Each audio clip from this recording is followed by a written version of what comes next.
In a world of uncertainty and turmoil, one man stands alone, along with his faithful sidekick. A man who entertains and educates the masses weekly, 70% of the time. Born out of the dusty plains of Washington State, now from the coastal forests of Oregon.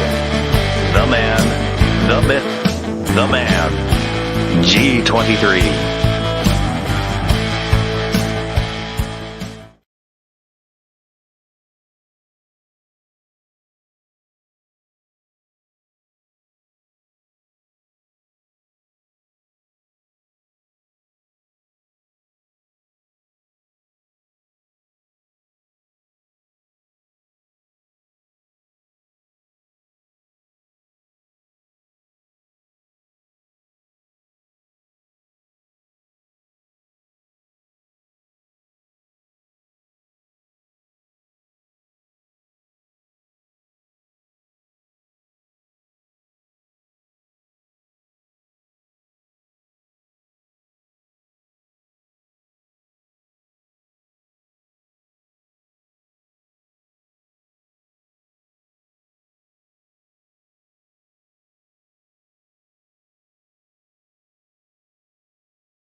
Are we on the record? All right. We'll go on the record in the matter of Arnold and Asmussen versus Kotek, Rosenblum, and Cotting. Harney County case 22 CV 41008. Tony Aiello represents the plaintiffs. We have Mr. Marshall and Mr. Wilson sitting at council table for the defendants.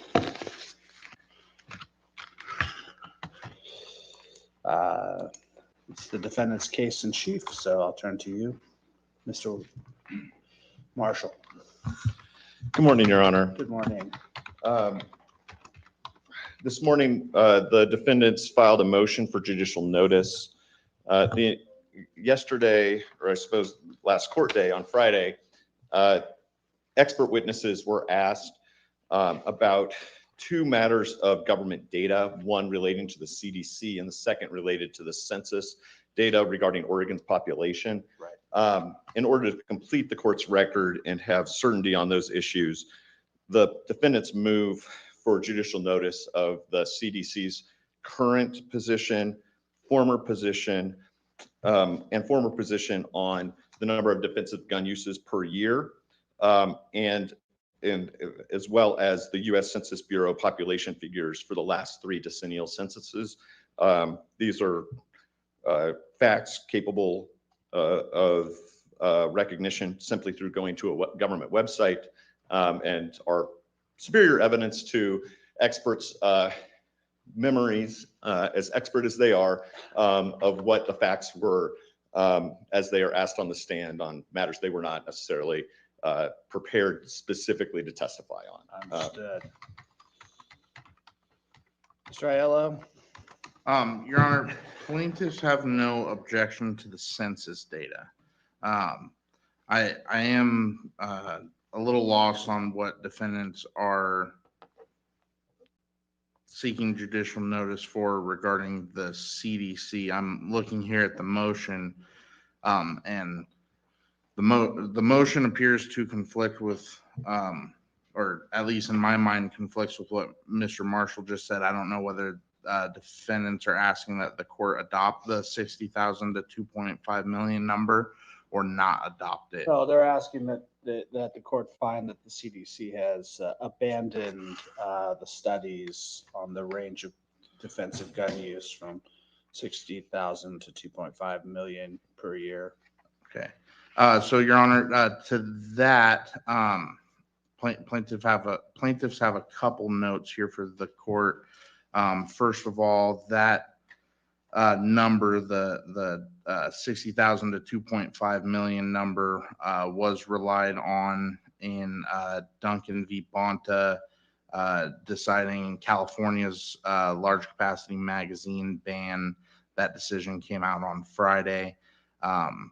And also that the CDC has drawn scrutiny for abandoning that number and has not explained the reason for abandoning that number. I can provide this as an exhibit to the court, but there's been several letters sent to the CDC by United States senators. This one is particularly interesting. This is from Senator Chuck Grassley, who notes, according to the release emails, Mark Bryant of Gun Violence Archive lobbied against the study references on the CDC website. He stated, quote, that 2.5 million number needs to be killed, buried, dug up, killed again, and buried again. And so this does seem to be a little bit of political posturing regarding the 2.5 number. I note that the number was reached by the CDC during the Barack Obama administration in 2013, and then it was abandoned during the President Biden administration. I believe it was abandoned in 2021. Those numbers are still, as demonstrated in the Duncan v. Bonta decision, still capable of being located. I do believe I have a copy of the study, but the CDC's abandonment of that number, I would say says a lot more about politics and a lot less about defensive uses of firearms. Go ahead. The plaintiffs introduced the CDC figure. So to the extent the CDC's view of this is not relevant, then, and an objection was sustained as to the fact of the CDC's reliability or something of that nature, it seems that that would support a motion to strike the testimony on that point. We are not introducing this evidence to demonstrate definitively these are the true answers. We are simply saying the CDC has to complete the record on the CDC, including the fact that what was testified to on the stand was the 2.5 number, the top end of the range. But the actual estimate that was being relied on was actually the full range between 60,000 and 2.5 million. Mr. Ayala definitely said that range. I understand, and I'm not. I think this, what I would allow this in on is this impeachment evidence against the plaintiff's case, that those numbers have been abandoned by the CDC. It sort of undermines the questioning that he made with regards to those numbers. And to that extent, I'll admit it through judicial notice. And I'll admit the remainder through judicial notice as well. Thank you, Your Honor. The second matter is, and perhaps the court wishes to take this up at another time, but the court reserved ruling on the admissibility of Exhibit 105. So we need to handle that at some point before, well, ideally before the close of evidence. Sure. Mr. Jendal and Mr. Aiello discussed that exhibit, and so we're prepared to, well, I think the record's been made on it, and so just need to have a ruling at some point. Anything else about 105? That's the police reports regarding Las Vegas.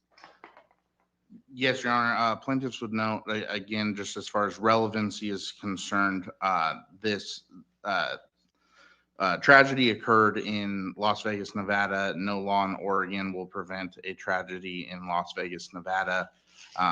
There's been no showing by defendants of such similar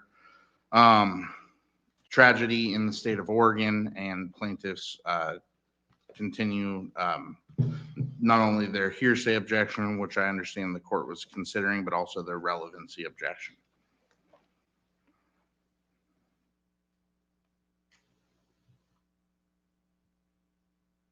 And as far as the hearsay objection goes, Your Honor, plaintiffs would note that while this report does describe the activities of the office or agency, that's not the purpose for which it's being offered.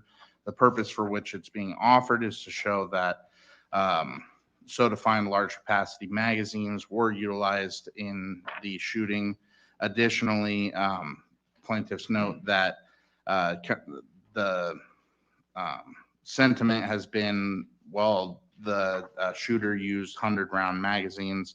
Plaintiffs will also note, just for the record, that ballot measure 114 does not only ban 100-round magazines, it bans all the way down to 10-round magazines. And so the probative value of looking at an extreme case where 100-round magazines were used, plaintiffs would assert is not probative of the number in question in this case, which is 10. Is there anything else? I think Mr. Ayala was referring only to the exception of 803-8A for activities of the office or agency. This is also qualifies under the hearsay exception for 803-8B, matters observed pursuant to a duty imposed by law, as to which there was a duty to report. This is the report of the Las Vegas Police Department. I would overrule on hearsay. As to relevance, it is one of 179 mass shootings. It's already accounted for in the overall findings of the court, or will be accounted for as one of those 179, and accounts for a number of the casualties, fatalities, and overall casualties that are associated with the 1,000+ and 1,000+ numbers that were presented previously to the court through the defendant's evidence. I find it cumulative and not relevant standing alone, so I'm going to exclude it.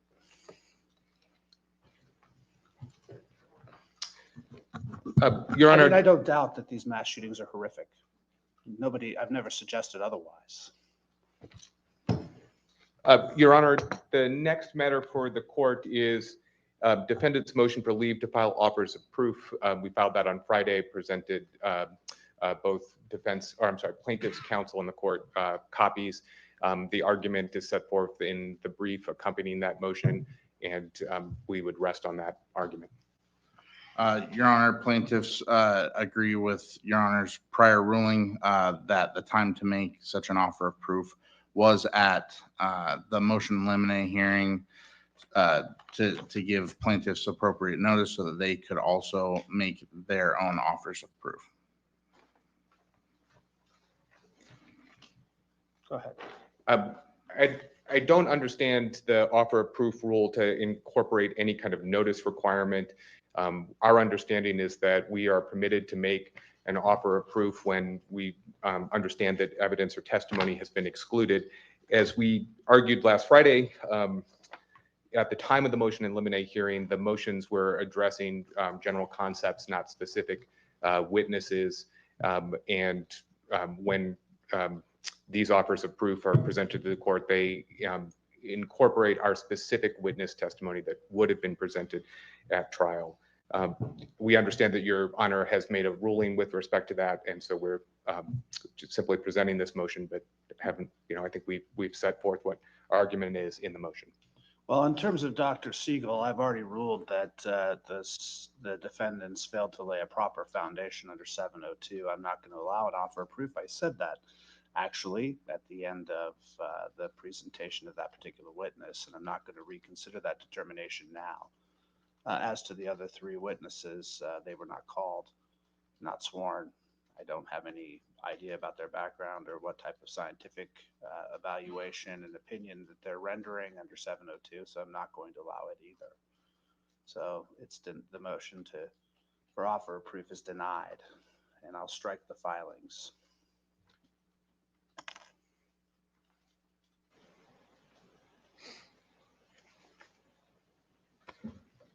Just one, may I be heard on one follow-up on that? Mr. Wilson, I'm certainly, I feel free. I appreciate it. Thank you, Your Honor. I did want to just point out for clarification purposes that two of the witnesses mentioned in the motion were the fact witnesses who were survivors or family members of survivors that we understood the court to exclude as part of the motion in limine hearing. I did exclude both of them, yes. So I will say on those two individuals, I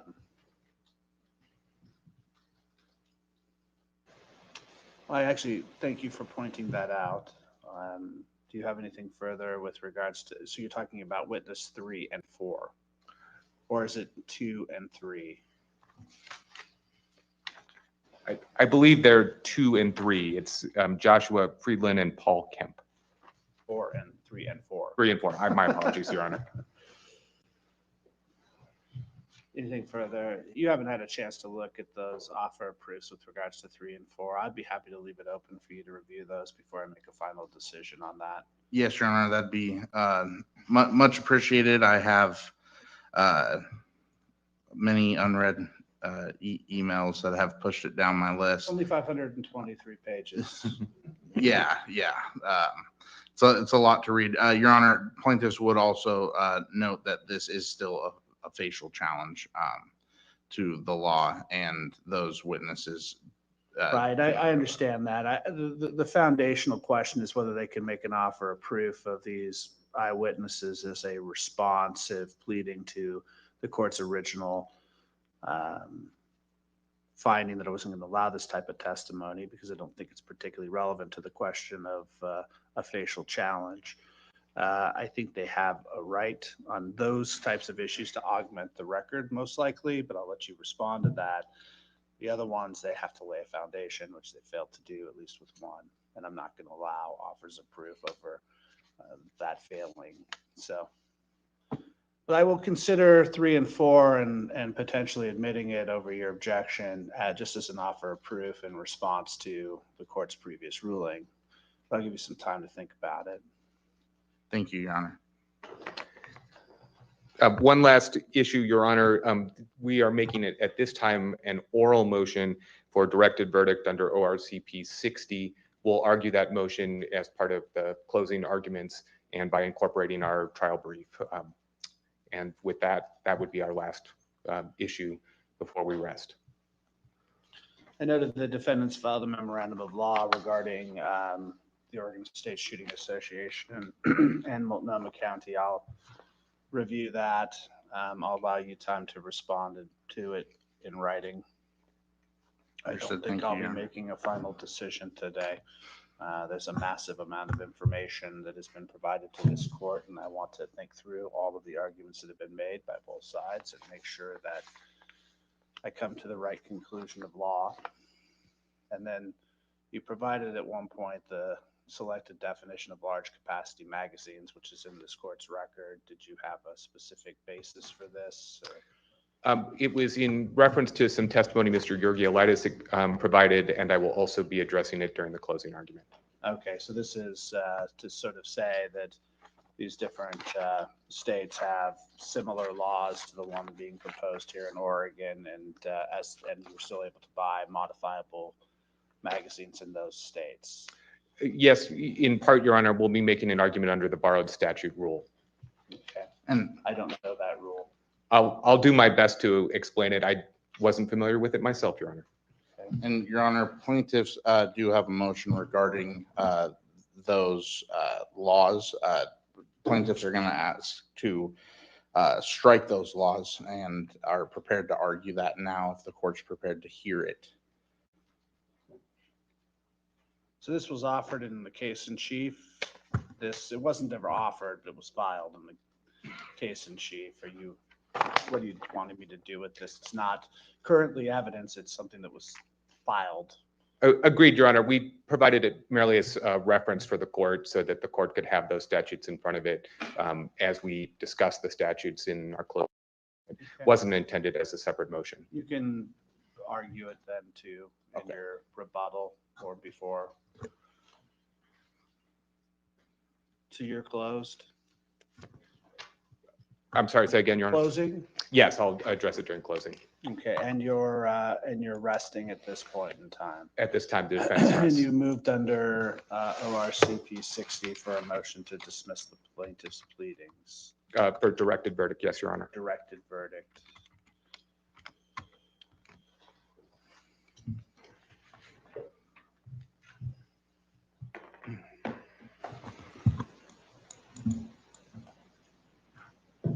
Okay.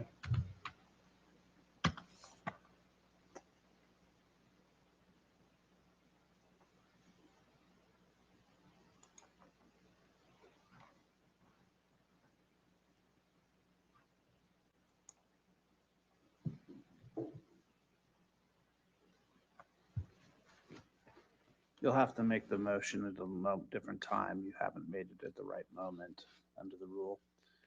Go ahead, please. If you would, do you have any rebuttal evidence? Yes, Your Honor. Plaintiffs recall Scott Springer, who is appearing remotely. Mr. Springer, are you there, sir?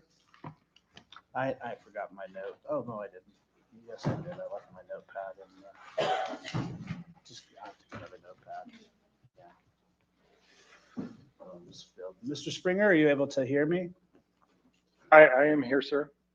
All right, thank you. Do you have a camera associated with the device you're calling on? I do. Can you see that? No. It's fine. It has a red X on the, there we go. There you are. Okay. Does that work? That did work. I am able to see you now, Mr. Springer.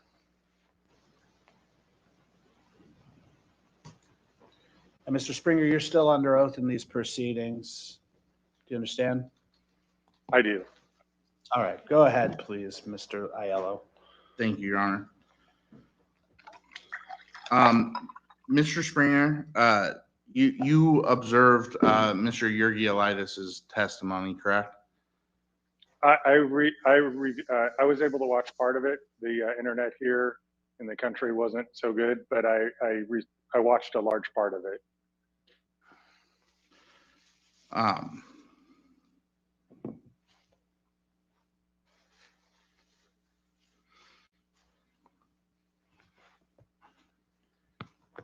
Can you please tell the court about firearms that accept multiple magazines? There are over the last probably decade, a little bit longer than that, people have been trying to increase capacity, so they found different ways to do that. And one of the ways to do that is to have multiple barrels, multiple magazines. So they're available in pistols, shotguns, rifles. More prevalent in shotguns, I think, because it's a little easier to do. How are those multiple magazines connected? In some cases, they have an additional opening with its own its separate opening. Sometimes they are attached via like a cylinder for the shotguns. So it'd be like a big revolver, but each cylinder would hold multiple rounds, sort of similar to the stacking of the full-time technology. How does the user of the firearm switch between magazines? Well, in the case of the rifles and the pistols, they would remove each magazine and then insert a new magazine. In the shotguns that I'm most familiar with, they either self-rotate once one tube is finished, like on the X-Rail, it'll automatically go to the next set of tubes. I think it has 5 tubes. And then some of them you have to do manually, so you would have to rotate the magazine tube. So they're fully loaded the whole time.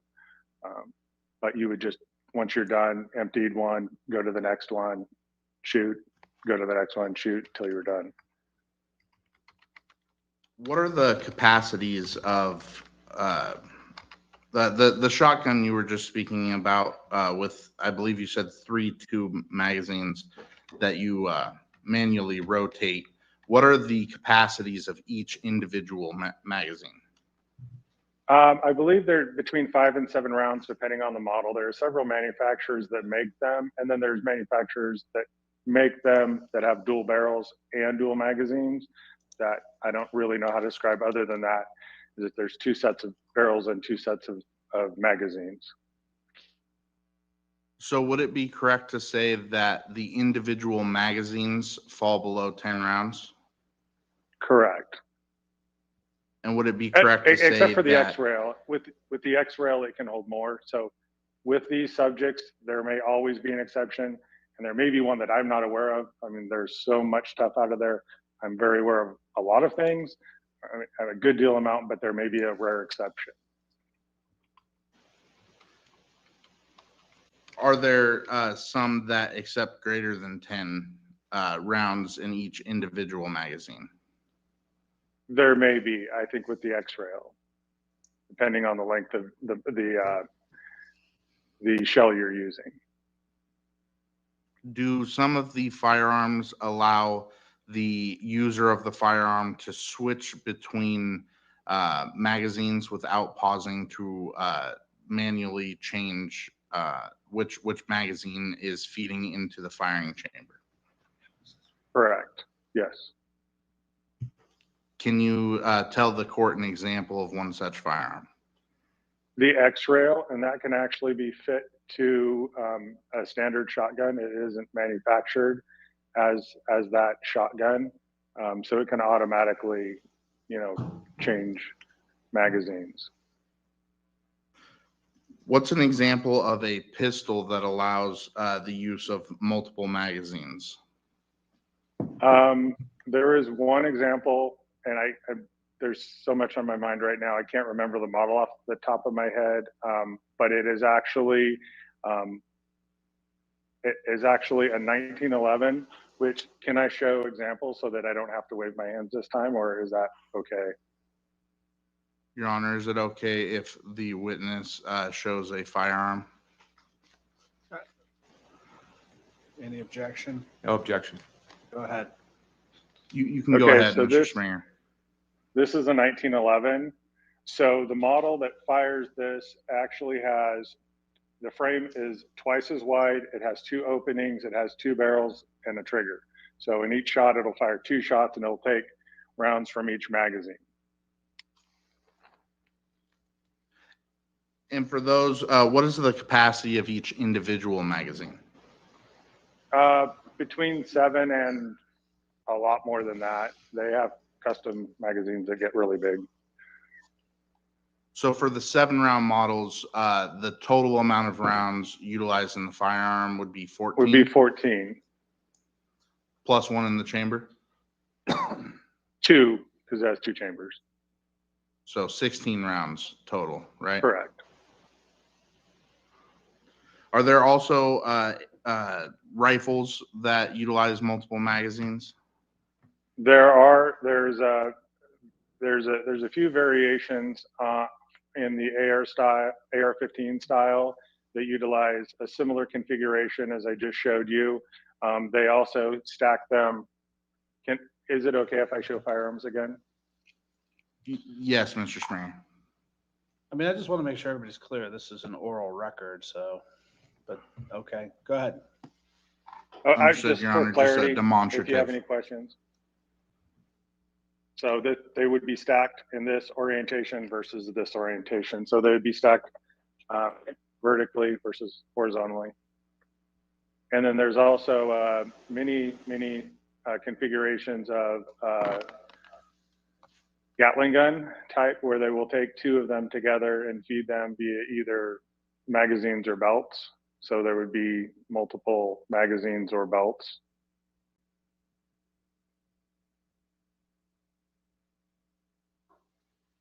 The Ruger 1022 is a common gun that people use to make those. I'd now like to talk about power factor and the interplay with capacity for different firearm users.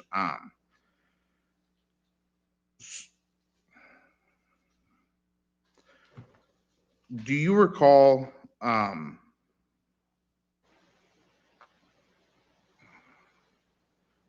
the testimony regarding the preference for, I believe this was Professor Tvetskov's testimony about the pepper box being preferred over the Colt because of the capacity? Do you recall that testimony? Yes, and I recalled even that it was preferred, even though it was less reliable, that the consumers were making the choice for the pepper box because of the capacity versus the power. Is the same true today? Absolutely. The most popular selling guns for as long as I've been doing this have been the smaller pocket size guns. Now we have a class that's a little bit bigger than that, which is illustrated by the P365, the Springfield Armory Hellcat. So it falls between the pocket-sized pistols and the service pistols, and they've been able to increase the capacity, and they by far have been the most popular moving pistols for people that are buying guns for self-defense, and just in general, they've been by far the biggest sellers. I think by far, it's not even close. Do you recall Mr. Yurgielitis' testimony regarding his 10mm 1911? Delta Elite is the particular model made by Colt, correct? Those 10mm rounds, can you describe for the court how they compare with regard to power factor to a 9mm round of ammunition? They are double, twice as much. So a typical a typical 9mm is anywhere between 115 to 124 grain bullets. moving about 1,250 feet per second. A 10 millimeter with a 230 grain bullet can go the same velocity, but double the bullet weight. It was developed for the FBI. The FBI abandoned that platform. They came out with the 10 millimeter light or the 10 millimeter FBI, which then became the 40 caliber. They abandoned it because their agents couldn't handle the recoil and it was damaging the guns, even with what we call a shock buff, which reduces the impact of the slide on the frame. And you actually have to, in those 1911 10 millimeters, you have to use a double recoil system, spring system, so that the gun is able to be used at all. Do you know anyone who is related to the creation of that round? I do. My barrel maker for the last 20 years is Irving Stone III, and his father was junior and his grandfather was senior, and his father and grandfather helped develop that round for Norma out of Sweden. They had developed it for the Bren 10. They took a 30 caliber Remington and they cut it down. They wanted a round that was between the 9 millimeter and the 45. So the case head is nearly exactly between those two rounds. Do you I'll strike exactly. think? It's nearly between those rounds. Do you think that is a good firearm for home defense? I don't like to comment on people's choices for self-defense because everything's a little bit, everybody's situation is different. I would say that when I heard that he is using the Colt Delta Elite, which is, I would call a rare firearm to be purchased these days, I went to Colt's website. I thought they had stopped producing them in, 96, but they reintroduced them, I think, in 2006, and then redesigned it and reintroduced it again in 2016. But their website says that it's suitable for hunting medium-sized game, which would be white-tailed deer, bears.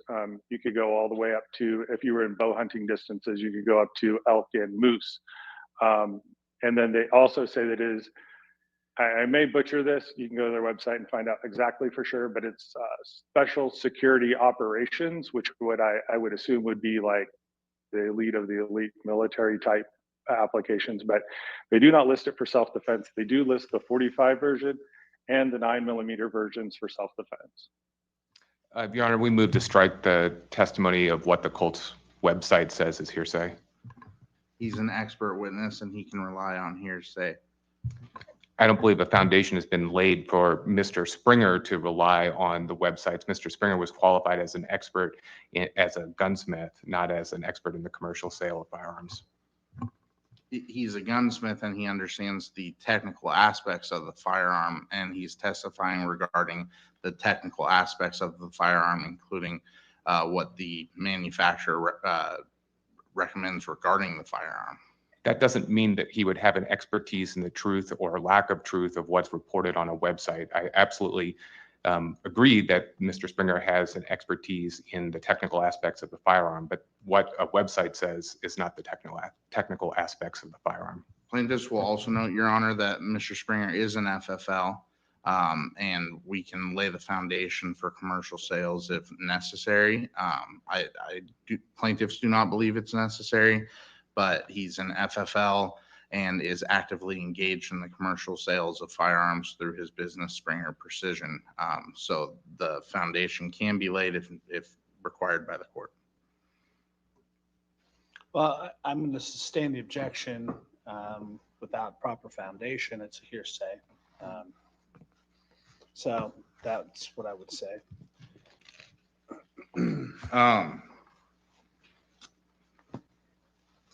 Actually,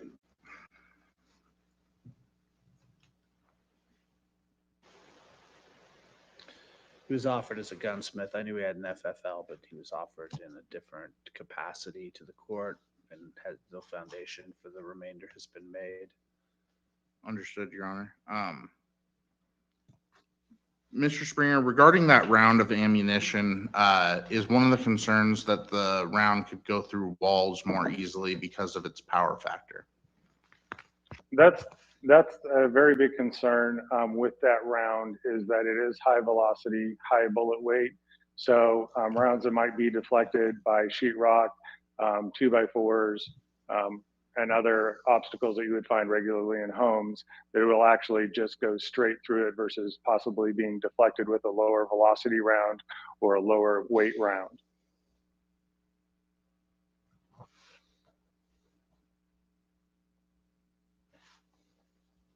I believe you testified that the 10 millimeter was replaced by the 40 caliber. Is that right? It was immediately replaced by the 10 millimeter FBI and then the 10 millimeter light, LITE, which was in a direct result of the battering issues that the gun had, which is just the violence of the slide moving and the inability of the FBI agents to do follow-up shots. Also, the grip size had an issue to do with it, so that's why they downloaded it. When they downloaded enough to meet those parameters, they realized that they had excessive volume in the case, so they shortened it and created the now 40 caliber, which is common in law enforcement, and the FBI adopted that due to that reason. So it was a very short-lived round for the FBI.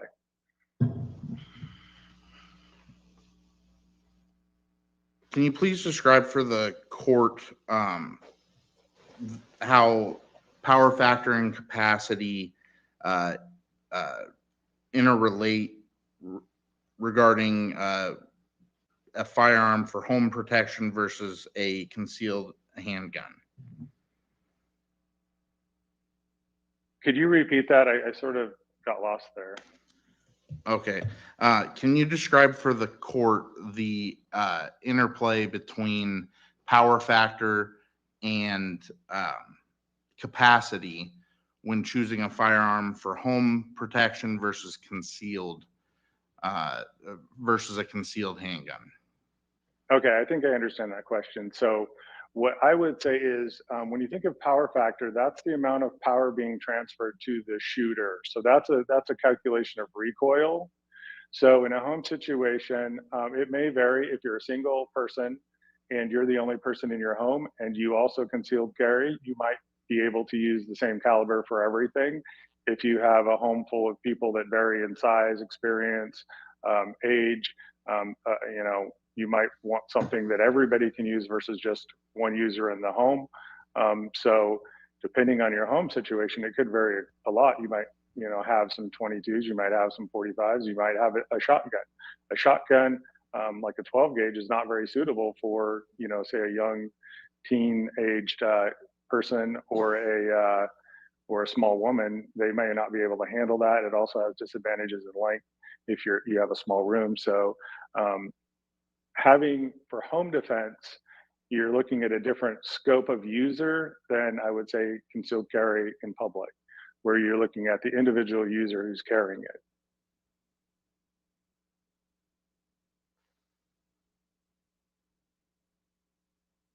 How does the strength and skill of the firearm user affect which firearm is best suited for that user? Well, typically when we're shooting firearms, we're creating an explosion right in front of our face. And as humans, that's not a natural experience. So if you're shooting a firearm that has more power than you are comfortable using, the basic skills go right out the window, to put it bluntly. If you shoot a gun that is a firearm that's more appropriate for your comfort level, you can still maintain your accuracy. And in shooting any target, if you don't hit the target, there's no value to that shot. You might be actually more dangerous if you can't hit the shot. So it's critically important that whoever's firing a firearm is able to hit the target that they're engaging. So if they're overpowered in the caliber, that is really detrimental to hitting the target.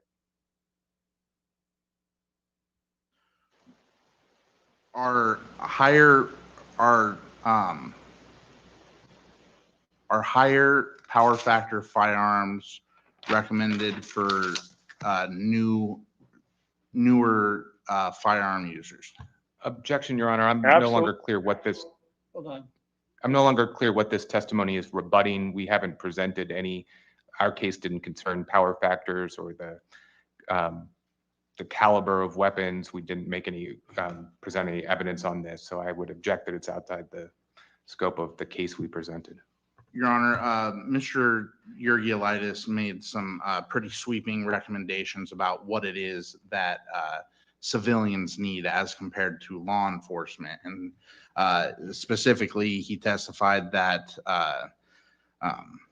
that civilians do not need more than the 9 rounds that he uses himself. And he made reference to the lieutenant in the back and said he needs more rounds than I need now as a civilian. And Mr. Springer's testimony is going towards the interplay between power factor and capacity, and is specifically rebutting that testimony, speaking about the way the firearm operates, the recoil, and that interplay between power factor and capacity to specifically rebut Mr. Yurgielaitis' testimony. I understand Mr. Yurgielaitis testified about his personal choice for firearm for self-defense. Mr. Yurgielaitis also testified about the different responsibilities between civilians and law enforcement.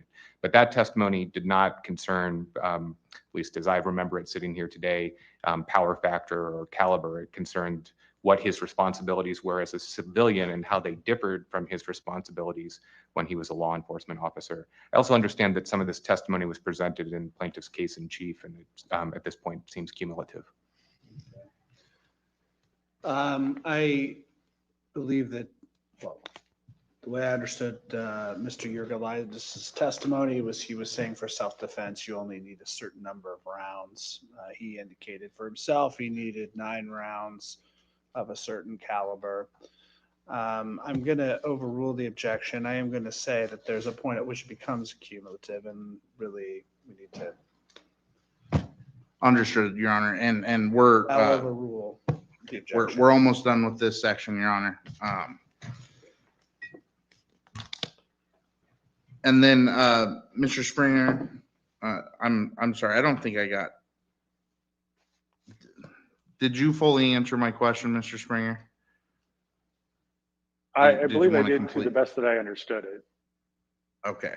And then also, how does power factor factor into choosing a firearm when the expected use of the firearm at home is going to be in an urban versus rural environment? Maybe we'll say, let's compare someone in an apartment complex versus someone with land and neighbors not so nearby. One of the most important things when it comes to shooting any firearm at any time is safety. So one of the premier rules is know your backstop and what's behind it. In an urban environment, say an apartment, you have neighbors above and possibly below, beside. You're surrounded by people that are, literally pieces of sheetrock and 2x4s away. So the amount of power that you want to use in that situation would greatly vary than, say, in the country where the threats might be totally different. You have long ranges. In an apartment, you might have 7 yards. Out in the country, you might have 70 to 700 yards, depending on what the situation was. So you would use a totally different set of criteria to make that determination. And so in an apartment type situation, where I believe you're saying a lower power factor is recommended, can a user make up for the lower power factor by increasing capacity? I don't know that makeup is the correct term, but it may be a more appropriate choice. And if you're using a less powerful anything, and you want to make up the gap between something that's more powerful, you can do that in volume. And so capacity absolutely would make up in volume versus, the power.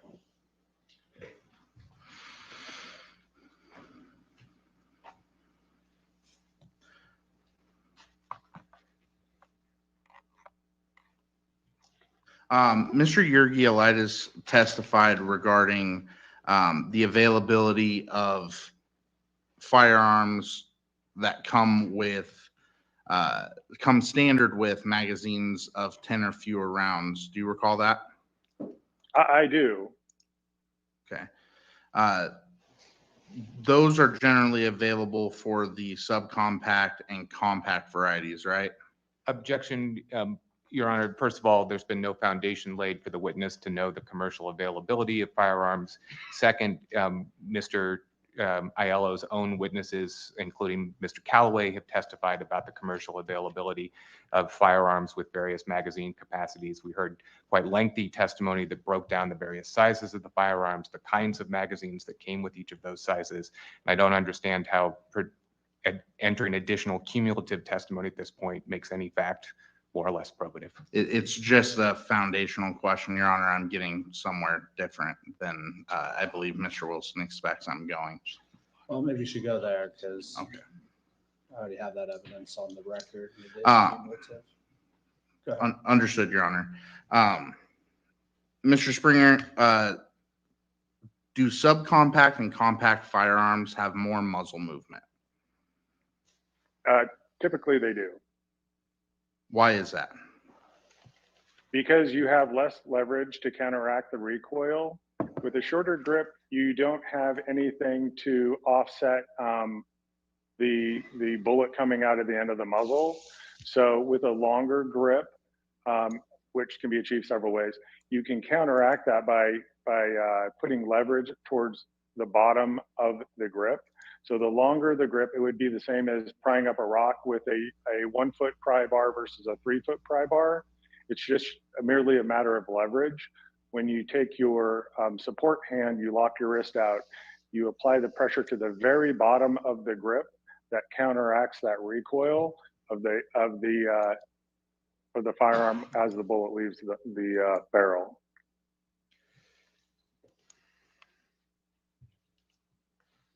Can magazine extensions improve the leverage you just described?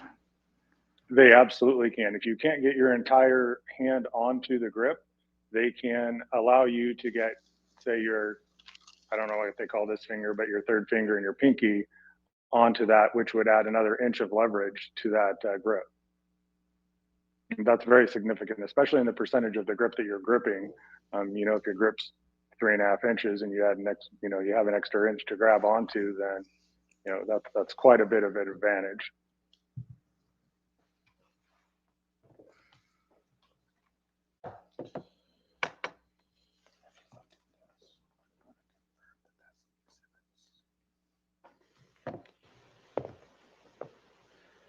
Is a firearm magazine an integral part of the firearm? Yeah, absolutely. It's the magazine. It's where the powder is stored. So a magazine is useless on its own. A firearm without a magazine that requires a magazine is useless on its own. Only when they're combined do they produce the fire to produce the bullet leaving the barrel.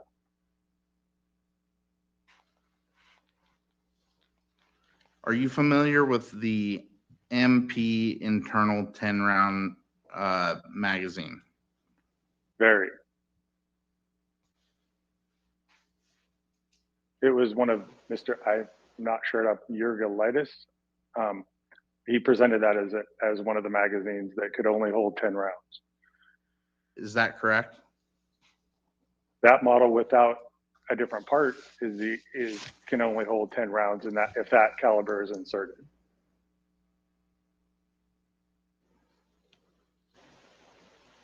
Is there an And that caliber extension in that for that one would be magazine? 9mm.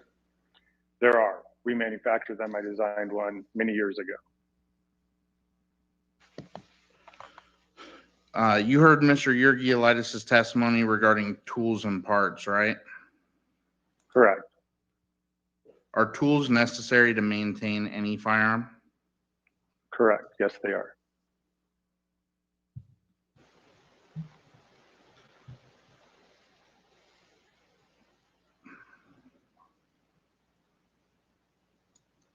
Can you remove an epoxy base plate without a tool? If you have heat, I don't know if What heat about would pressure? be considered a tool. Pressure, What about you would pressure? need pressure. You would need pressure. And to move anything, you need Without a pressure. without a tool, how can you apply pressure to a magazine to remove an epoxy base plate? You could hold it in one hand and press it against a table.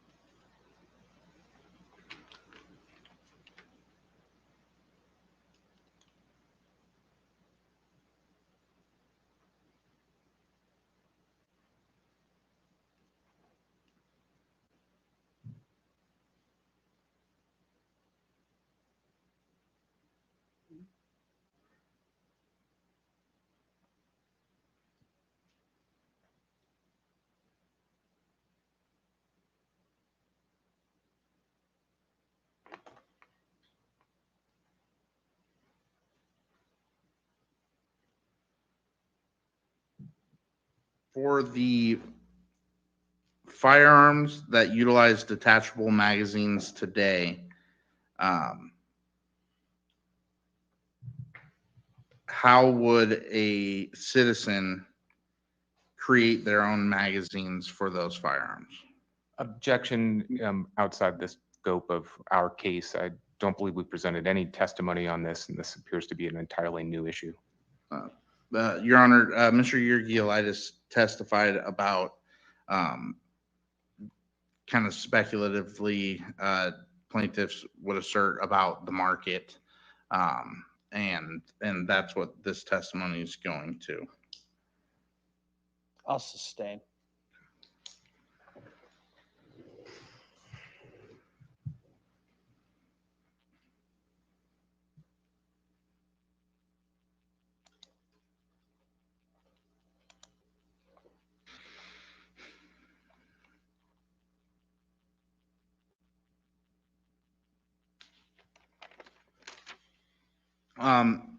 Mr. Springer,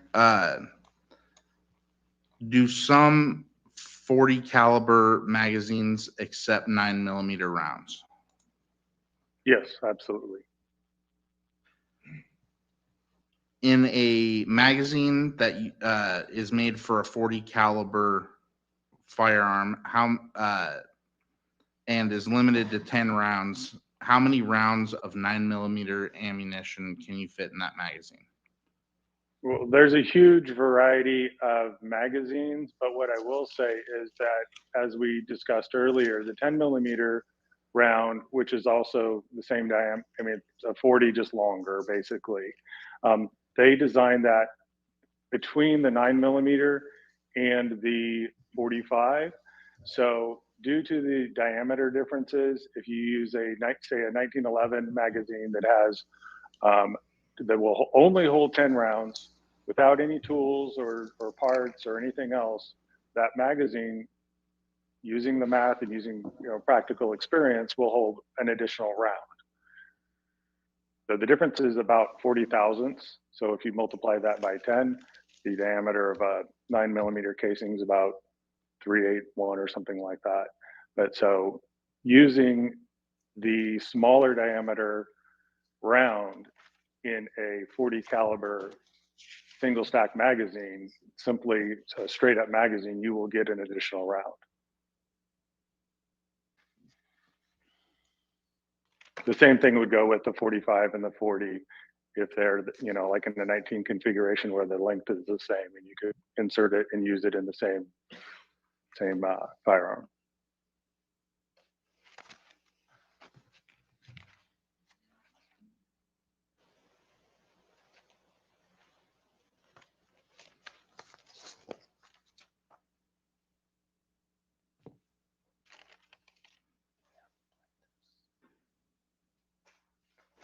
No further questions, Your Honor. Your witness. Thank you, Your Honor. Good morning, Mr. Springer. Good morning. Mr. Springer, is power factor a measure that is used in shooting competitions? It is. It's a measure of basically the felt recoil. And do you have any information that power factor is a measure commonly used in the commercial sale of weapons for self-defense purposes? Objection, Your Honor, Chris- outside the scope. Overruled. They use a different factor, and that has to do with bullet weights, profiles, velocities, things like that. Some of them, the power factor is a direct correlation. Some of them, they're not. So like the 9mm and the 10mm, it's a direct correlation, whether you use power factor or, other common, formulas for determining how much power is delivered at the muzzle. So I was discussing recoil. That's why I used power factor. So my testimony hasn't been about the impacting power, but the usability of being able to use a firearm. You just provided some testimony about the use of 9mm rounds in a 40 caliber magazine. Is that right? Correct. In order for a firearm to switch between using a 40 caliber round and a 9mm round, does there need to be any changes to the firearm?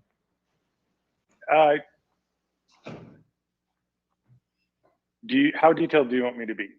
Because there's two different scenarios that you're asking, and I don't know that you're asking two different scenarios. So I want to be clear, and I want to answer your question to the best of my ability. I would say you are correct that I do not know the number of scenarios I'm asking. So I think I'm asking for as much detail as you need to properly inform me. Can I show you the 1911 so that it might make more sense and be clear to you? I don't have an objection to that. No. Fair enough. I'm going to describe it because I know it's a verbal record, but there's a grip and there's a mag opening on the 1911. This does not change between 9mm, 40, and 45. So the magazine can be inserted in a 9mm. So if you took a 40 caliber pistol, and we did this before the magazines became more available for 9mm. For a long time, the 9mm mags weren't common. So we would take our 40 caliber magazines and use them in 9mm. So this works, but you can also take a 40 caliber, remove the top part, the slide, the barrel, the extractor, the top assembly, and you can actually replace that with a different caliber, from 22 caliber all the way up to like 45 super. So you may need something if you were not using the appropriate gun that those bullets went into, but if you're using the appropriate firearm that those bullets go into, there would be no modifications of anything.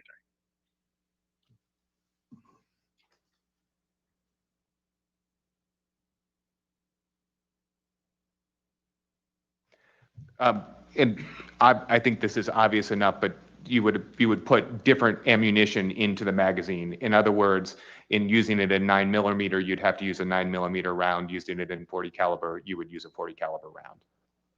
Correct, but if you put that same 40 caliber magazine loaded with 11 rounds into the 9mm, it would function.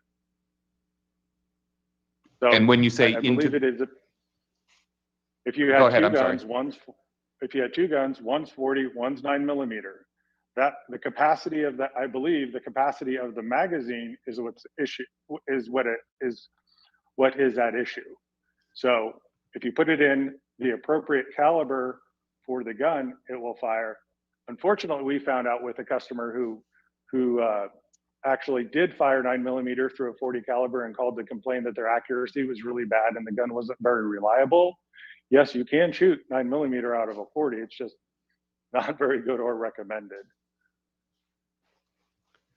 Thank you. No further questions. Go ahead and you redirect. Yes, Your Honor. Mr. Springer, if I owned a 9mm handgun, that would accept a 40 caliber magazine, I could purchase that 40 caliber magazine that is limited to 10 rounds, load it with 9mm ammunition, and put it in my 9mm firearm, right? That is a plausible scenario.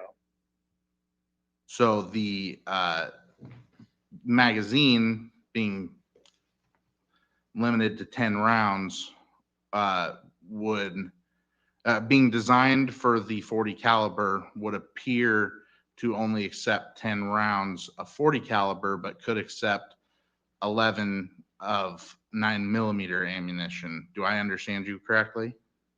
Correct. And in my previous testimony, I pointed out that the 9mm mags for the common service pistols that we discussed had ridges, and that was to reduce the space. The common service pistols are designed to, the frames are designed to use either 9mm or 40. So the only difference generally in the magazines is that there'll be an expanded volume for the 40 caliber and a reduced volume for the 9mm. So the same magazines would function in either the 9mm as far as accepting it, and then the 40. The 40, of course, would not feed into the chamber, so you can't go the other way, but you can go from 9 to 40 as far as adding capacity with no changes of parts or tools.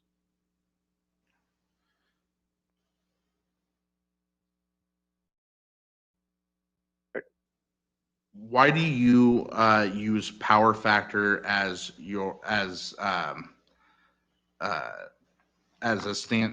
your standard for assessing a round?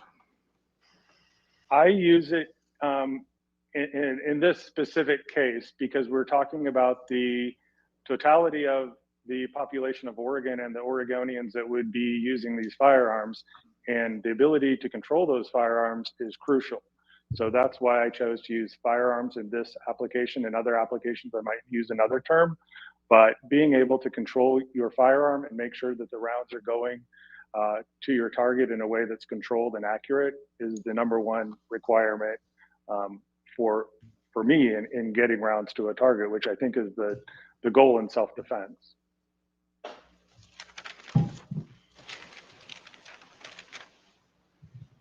No further questions, Your Honor. Thank you, Mr. Springer. You may disconnect or remain on the line, but we're going to mute you at this point. Thank you. Thank you, sir. Mr. Aiello. Yes, Your Honor. I have one more rebuttal witness. Plaintiff's call, Mr. Callaway. Mr. Callaway, you can take the stand again, sir. You're still under oath.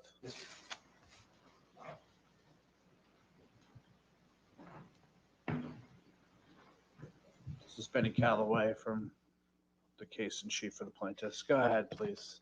Yes, Your Honor. Mr. Callaway, did you observe Mr. Yergielaitis' testimony? I did, yes.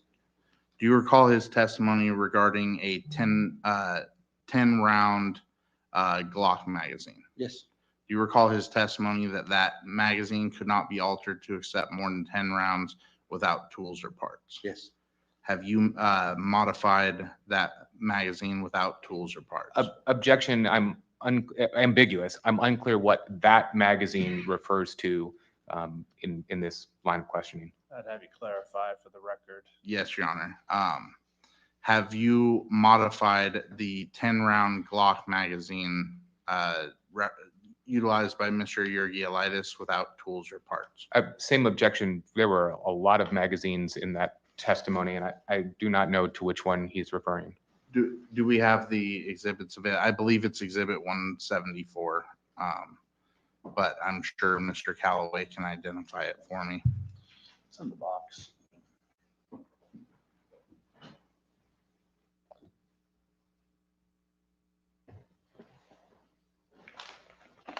Is this what you're talking about? Yes, Your Honor, I believe so. Show you what's been previously marked as Exhibit 174. Yes, but Glock 17 9mm 10 round magazine. Have you modified the magazine or a similar magazine to, I'm sorry, I'm going to back up. Have you modified that same magazine that is contained within Exhibit 174 without tools or parts? Not this exact magazine, one exact to the make and model and manufacturer of the magazine. I did need a tool on this particular magazine. I needed a pocket knife to get the base plate off of this one. I did not have to use any extra parts. I just removed the locking plate in the bottom and a few coils off of the spring, and then it holds 11 rounds. Can you explain for the court how you removed the coils? The coils, I just bent them back and forth till they broke. After removing the additional coils, how many rounds of ammunition was the magazine able to accept? 11. Have you accomplished the same result of 11 rounds in a 10 round magazine without tools or parts? Yes, I did. What firearm magazine was that for? That was for a Glock 27. It's a 10mm magazine, 10 round double stack. With that guy, it's an ETS magazine manufactured by ETS. The pin on the bottom is a little bigger than the one on the Glock.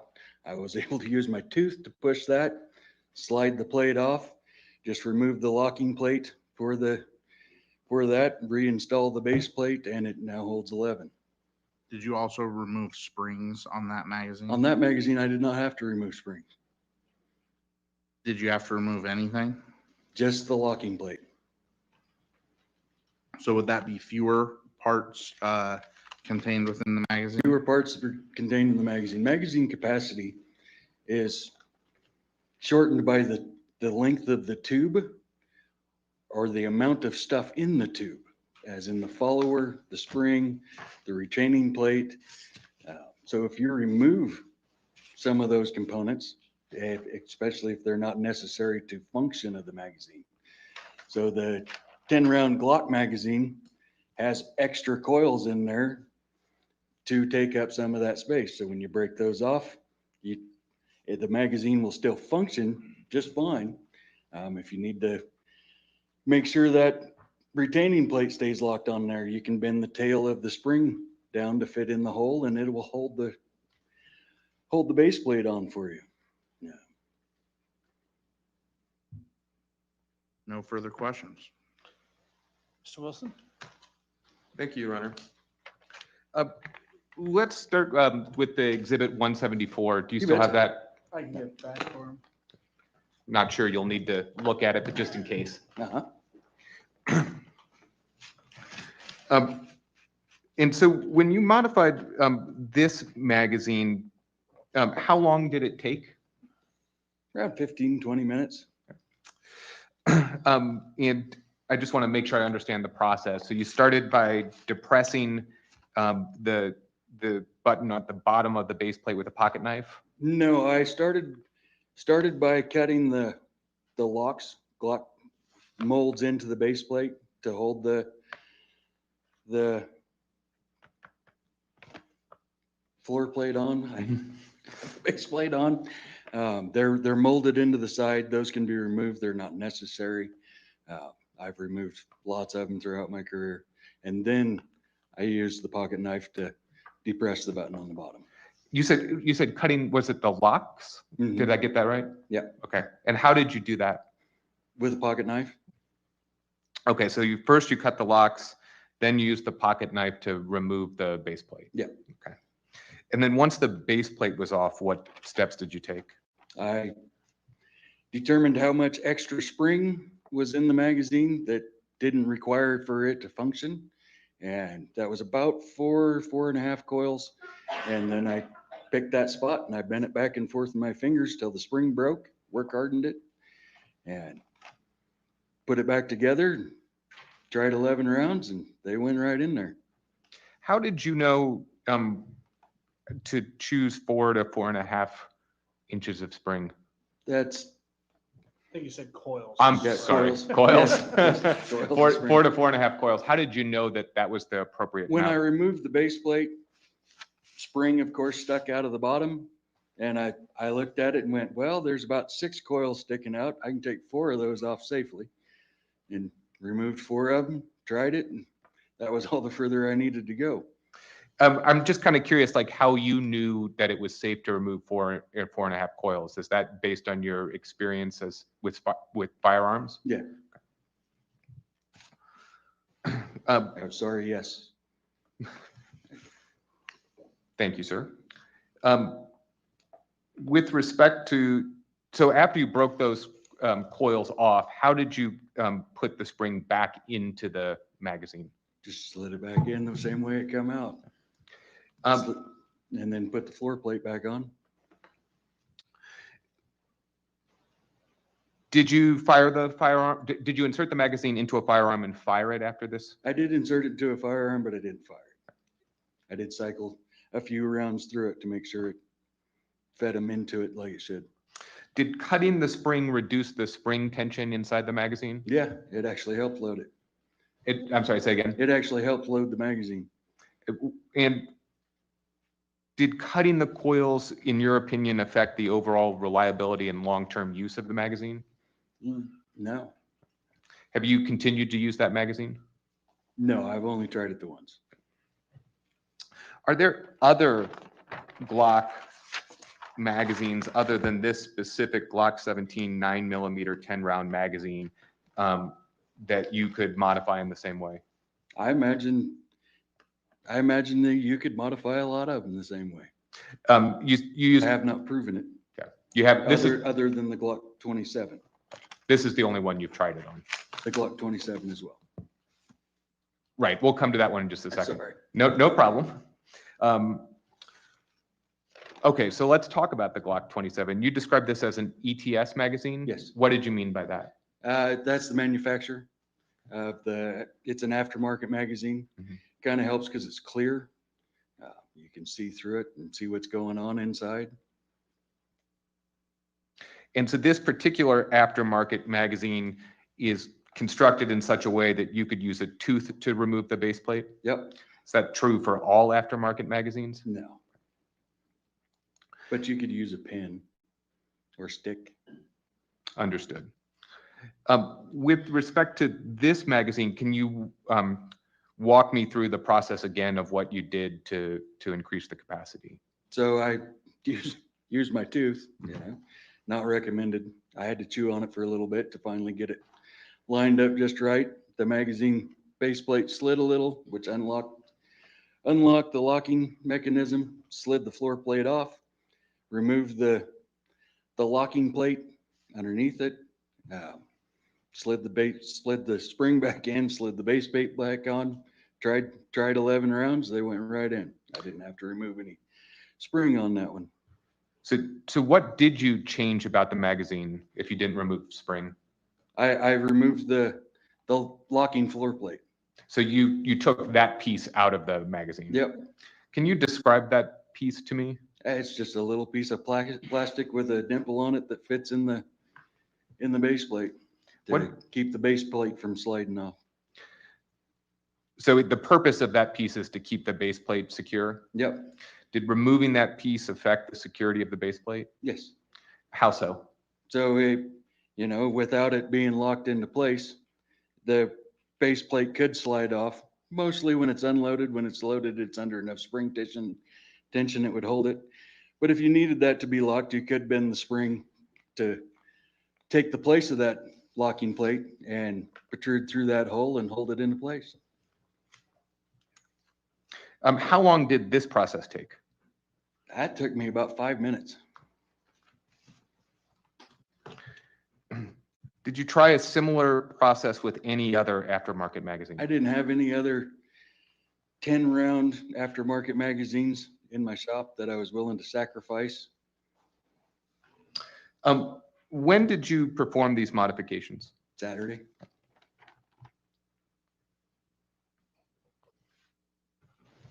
this last Saturday, I should clarify. Nothing further. Redirect. Mr. Callaway, you were asked about the length of time it took to uh, uh, remove the spring coils. Is there a quicker way other than bending the coil back and forth? Pair of wire cutters. No further questions. Thank you. You can step down, Mr. Callaway. Yeah. Thank you.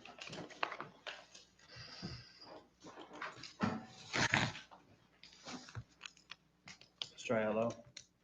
No further witnesses from plaintiffs, Your Honor. I do have one other exhibit I would like to have entered in the record. I expect it will draw an objection, and we'll see where we go from there. You're good at it. You guys are great at anticipating objections.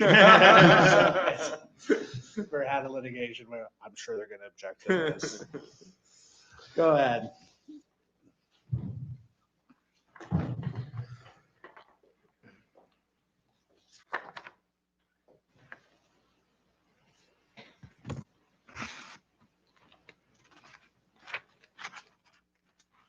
Okay, this is plaintiff's exhibit 35. Go ahead. So, Your Honor, plaintiff's exhibit 35 is a statement from former New Jersey Governor Christie regarding some executive orders that would be and other changes regarding their permit to purchase system after the death of resident Carol Bone, who was stabbed to death by an ex-boyfriend against whom she had obtained a protective order.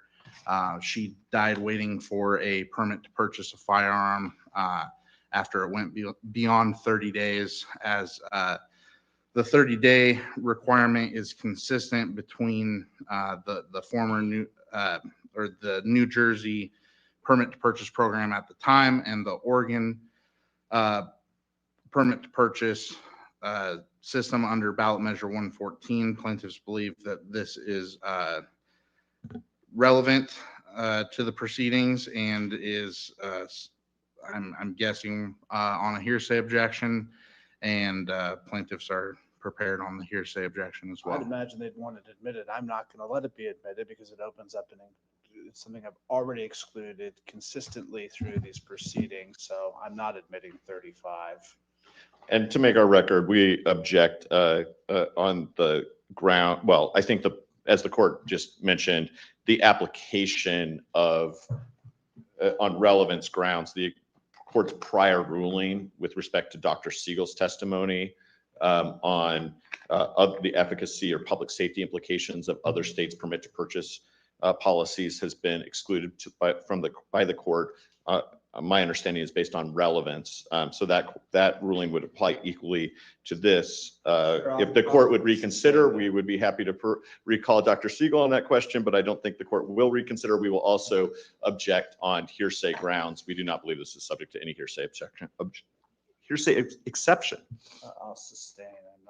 I'm not reopening permit to purchase. If I open that door, I think I'm bound to open that door, Mr. Aiello. So Plaintiffs understand your ruling. sometimes we can be a little dangerous as litigants. I get it. I was a defense attorney for a long time, but I'm going to not allow that. All right. I think just in terms of timing, this is a good time to take a break, and then we'll get to the next piece from you're arrested. Plaintiffs The evidence rest, is Your Honor. closed. Let me just make sure we're all on the same page. Defendant's exhibit list that was submitted is accurate. Just to be clear, accurate in terms of what's been offered and what's been admitted. For the plaintiffs, we have the courts admitted 1 through 3, 6 through 8, 18, 19, 21 through 29. Are we missing anything from the plaintiffs submitted? I'm just reviewing the court's records. What was, I believe you said 18 and 19 and then 21 through 29? Right. That is what plaintiffs have as well, Your Honor. Your Honor, we're confirming that our records reflect the plaintiff's exhibit list, and we'll make sure that if there's any corrections that we offer them over the break. Sure. With respect to 105, we marked it this morning prior to the court's exclusion of that evidence. We can refile an amended exhibit list reflecting the court's ruling. It was unknown, yeah. Yeah, it was I think we marked it UC as under consideration, and we'll mark that the objection was sustained. Okay. Fair enough. That's fine. You could make those amendments. Let's take our break and then we'll come back.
You had the look of a man who was trying to jump up several times before I took us into recess.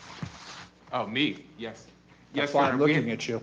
We have just a couple of items before we move to closing. First, I'd renew the motion for ORCP 60 directed verdict at this time for the reasons stated in our trial brief, and as we'll argue during closing arguments, would be my first issue.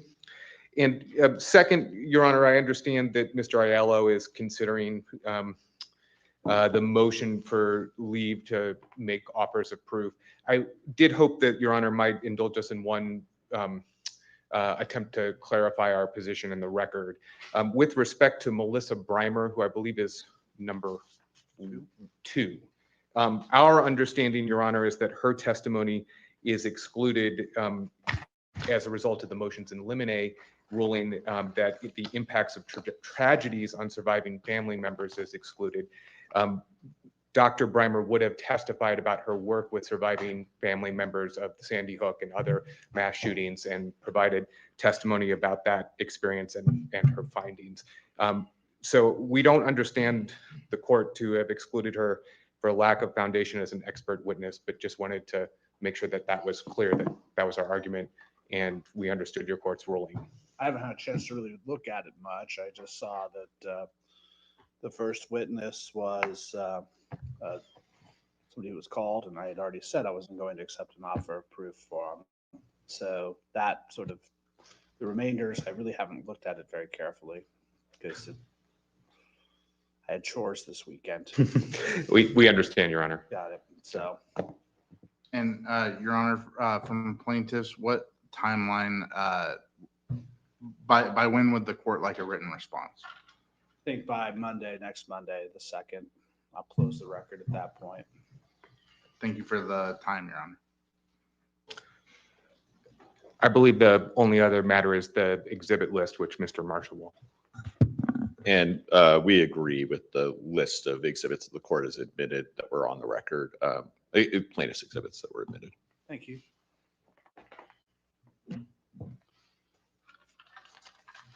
Well, I mean, for a directed verdict, the bottom line is I think there's evidence here to support the plaintiff's positions. I'm going to deny the directed verdict.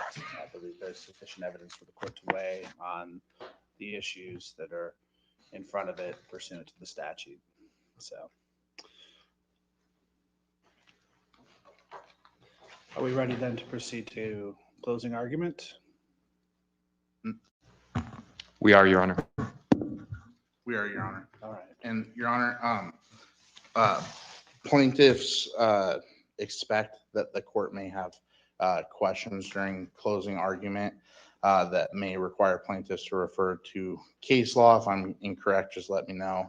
But plaintiffs were wondering if we could sit during closing. So we You can sit. I guess what I intend to do, I mean, this is somewhat of a unique case in respects because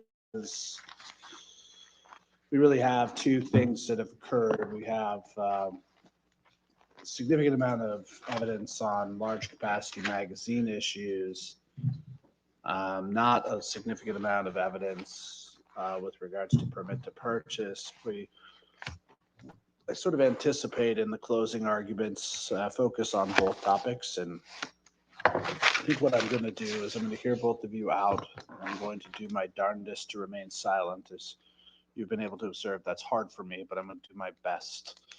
And once you're done with your closing arguments, I'll return to both of you with regards to questions in case law and other areas that have not been identified to me through the closing. That's the last you'll hear from me until I ask the other side whether they're ready to make their closing. So go ahead, please. Thank you, both Your can Honor. remain silent. See, I've already failed to keep my mouth shut. You could both remain seated and make your arguments from a seated position. Thank you, Your Honor. Your Honor, plaintiffs would like to start by thanking the court staff, the sheriff, and the deputies for their transparency, patience, assistance, and accommodations this week. Everyone went above and beyond, and it's much appreciated. Plaintiffs would also like to draw the court's attention to the record in this case, aside from what's been presented at trial. Specifically, plaintiffs would like to direct the court's attention to 5 responses to requests for admission filed by defendants in this case, the most recent of which was the Friday before trial on September 15th. There's a response to request for admissions from Governor Kotek. There's obviously, Your Honor understands the implications of responses to requests for admissions, that they remove the party's burden of proof on that fact for trial. Plaintiffs, especially regarding the response filed September 15th, Governor Kotek admitted that millions of Americans own so defined large capacity magazines. So that's one in particular plaintiffs wanted to draw the court's attention to, but there were 4 others filed earlier on in the case that haven't, the plaintiffs address them in their pretrial memorandum, but just wanted to draw the court's attention to those. So as noted in plaintiff's opening, the test required by case law under Article 1, Section 27 provides for 4 steps. Plaintiff's position is that if this court agrees that plaintiffs have met their burden regarding step 1, then the court will reach steps 2, 3, and 4, and failing any one of those steps makes the law unconstitutional. Step 1 is best addressed in Delgado, which is the appropriate inquiry in the case at bar is whether the kind of weapon, as modified by its modern design and function, is of the sort commonly used by individuals for personal defense during either the Revolutionary and post-Revolutionary era, or in 1859 when Oregon's Constitution was adopted.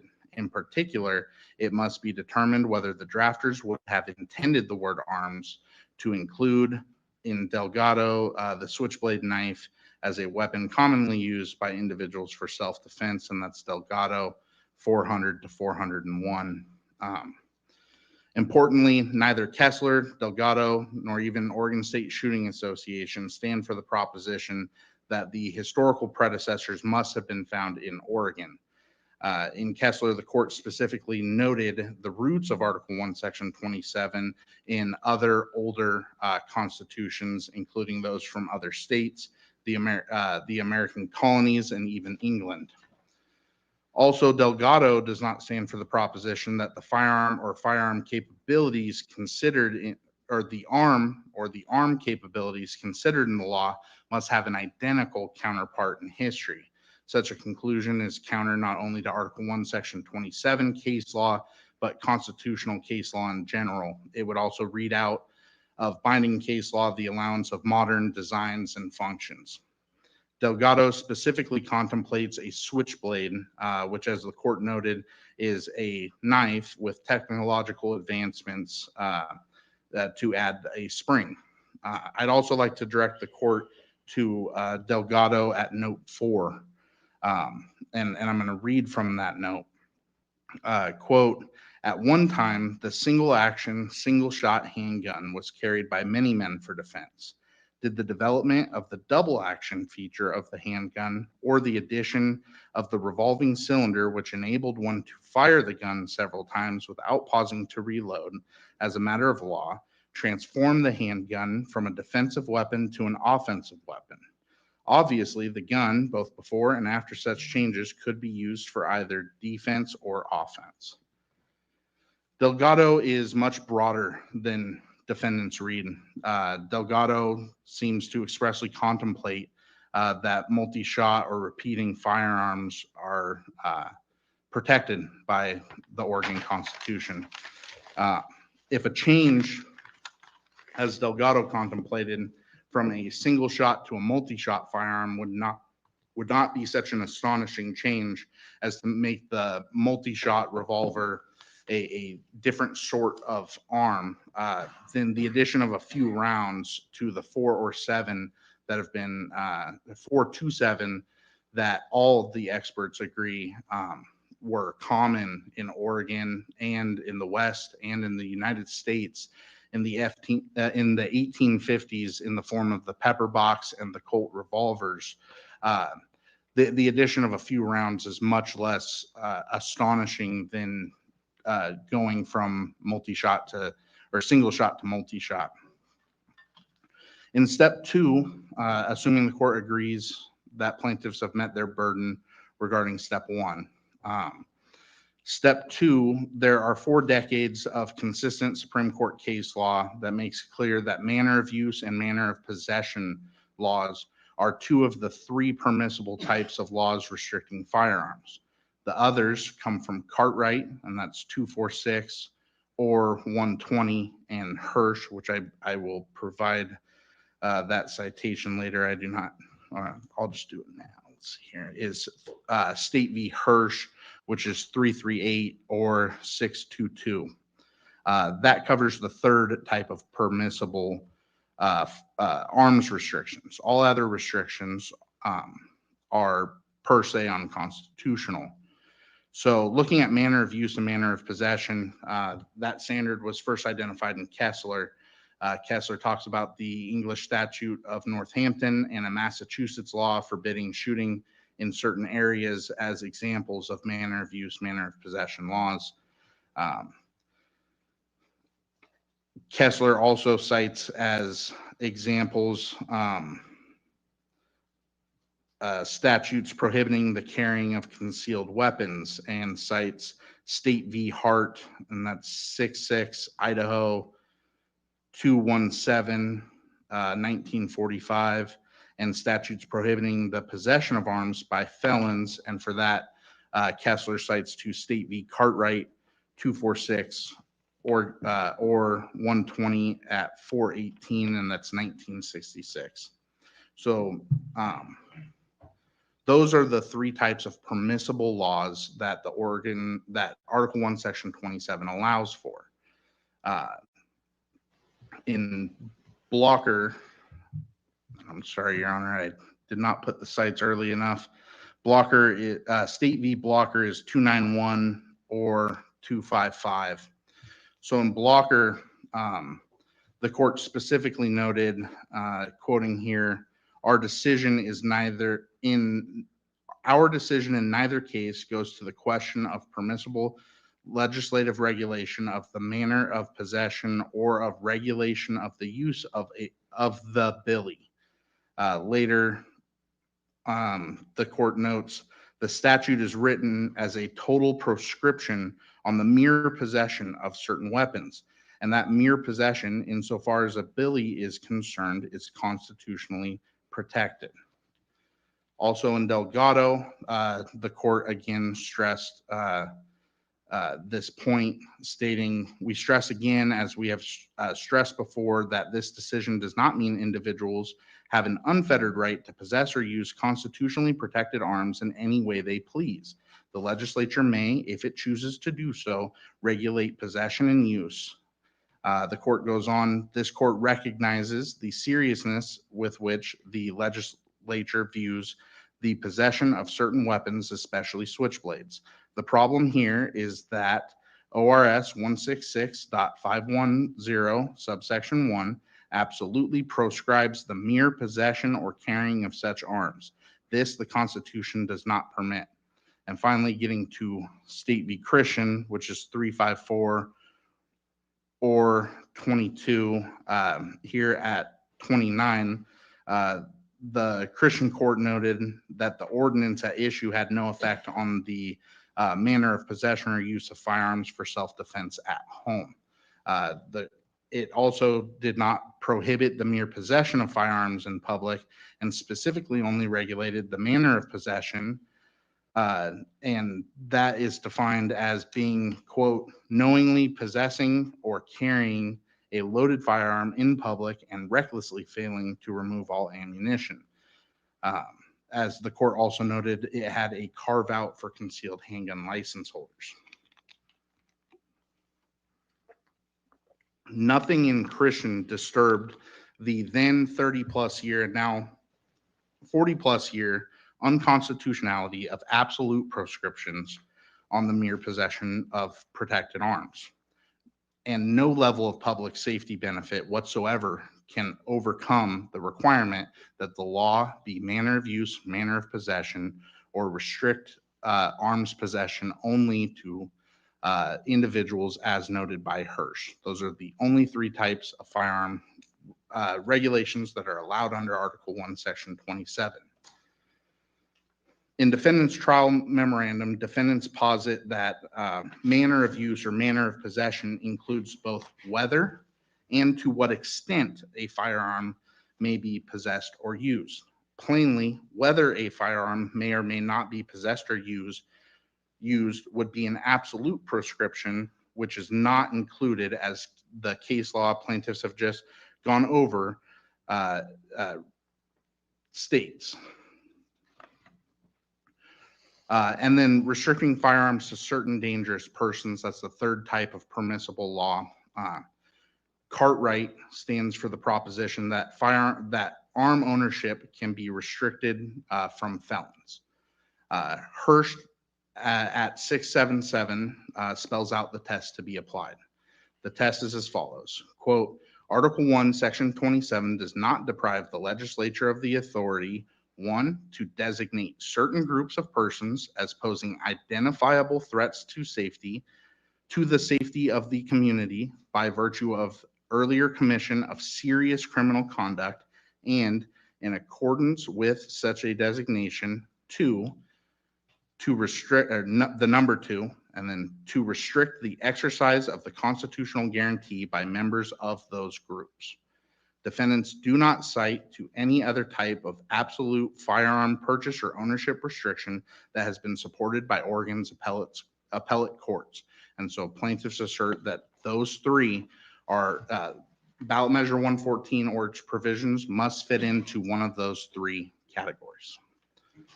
Assuming the court disagrees with plaintiffs and moves to the next step of the analysis,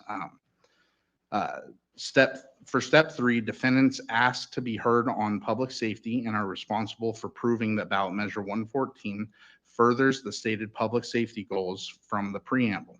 As this court stated, the court has allowed defendants to take up that burden. Christian states that a constitutional restriction upon the manner of possession or manner of use of firearms must be, quote, necessary to protect public safety. And that's Christian at page 31. This demonstrates that the state defendants must show that there is first an issue for the state of Oregon regarding public safety that is in need of address, and 2, that the chosen policy does so address the public safety concern.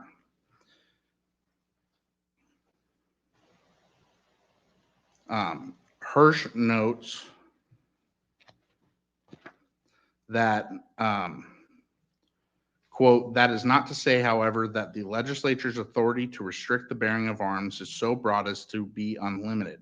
Rather, any restriction must satisfy the purpose of that authority in the face of Article 1, Section 27, the protection of public safety. Hirsch stands for the proposition that the state defendants must show that the law burdening Article 1, Section 27 rights must actually satisfy the stated public safety goal before it can even be considered as potentially constitutional. This is consistent with the higher level of scrutiny for constitutional rights. Moving to step 4, Article 1, Section 27 guarantees not only the right to bear arms for self-defense, including the defense of person and property such as livestock, but further guarantees the right to bear arms in defense of the state or in self-defense from the state tyranny. As noted in Kessler, the 3 primary justifications for a state constitutional right to bear arms are, quote, A, the preference for a militia over a standing army, B, the deterrence of governmental oppression, and C, the right of personal defense. And that's Kessler 289 or 366. Public safety is what defendants want this court to consider. However, this case is not solely about public safety and instead requires that this court find both that there's a public safety benefit and that the benefit is accomplished without infringing or even unduly burdening the right to bear arms. If a right can be taken away simply because it furthers public safety in some way, it is not a right at all.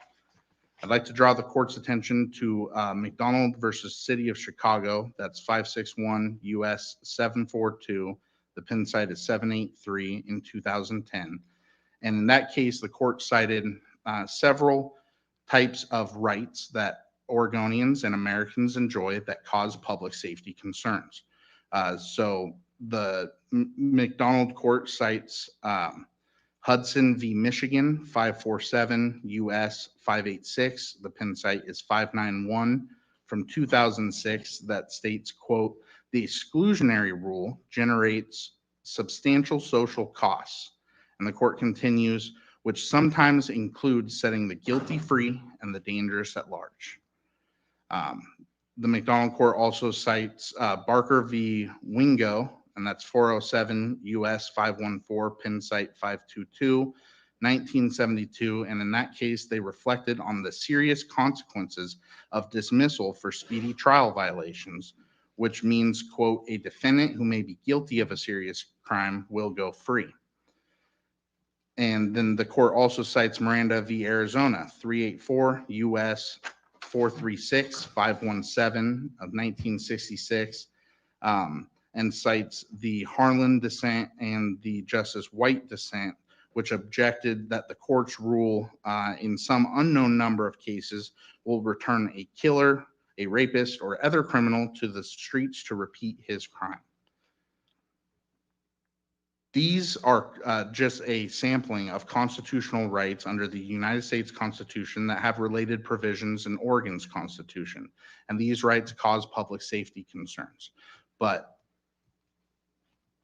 the government cannot just take away the rights in furtherance of public safety. As your honor knows, these protections, while they can lead to some societal public safety costs, are intended and often do protect the individual against the prosecutorial strength of the government and prevents abuses of accused persons. We do not weigh the rights of the individual in these instances against the rights of the individual accused against the social cost. Likewise, I was sitting up. oh, understood. Likewise, the court will not find any justification for any interest balancing analysis in the case law cited by the parties regarding Article 1, Section 27. The court must consider separately whether there is a sufficient showing of a benefit to public safety and whether there's an undue burden or infringement on the right to bear arms for the purposes identified in Kessler. This court also noted that the court would like some argument on what self-defense means. Oregon has maintained a substantially unchanged standard for self-defense since 2 years after its founding. And this can be found in Goodall v. State, and that's 1 or 333 at 337 to page 338, and that's an 1861 case.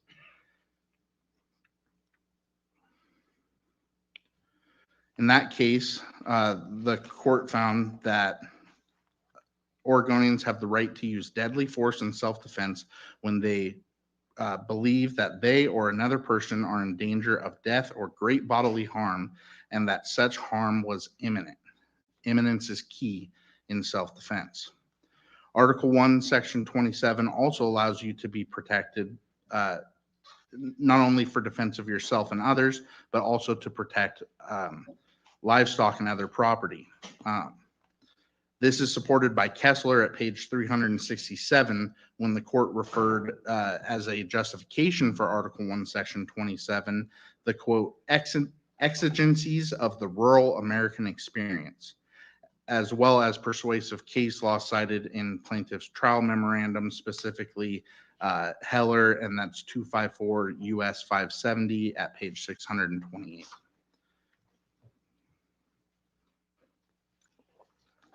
Article 1, Section 27 also allows Oregonians to protect the state and protect themselves from state tyranny.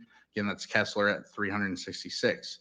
Plaintiffs suggest that these considerations remain in place today, just as they did in 1857, notwithstanding how the state, this country, and this world has changed over 165 years.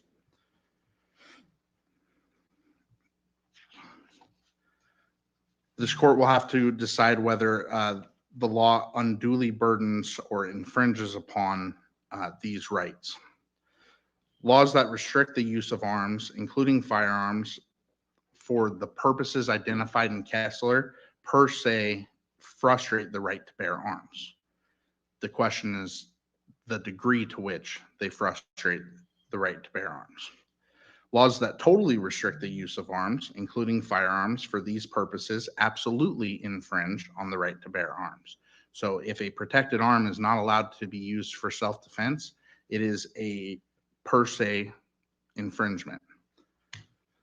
Laws that restrict the use of arms for other purposes, such as while hunting game, do not burden, frustrate, or infringe on the right to bear arms because hunting is not among the purposes for which this right was guaranteed to us. It's guaranteed for self-defense. It's guaranteed for defense of others. It's guaranteed to defend the state, and it's guaranteed to defend from the state. This is why laws that restrict the number of rounds that you can use while hunting in order to be sportsmanlike are allowed under Article 1, Section 27. The question before this court is not whether the burden is undue. I'm sorry.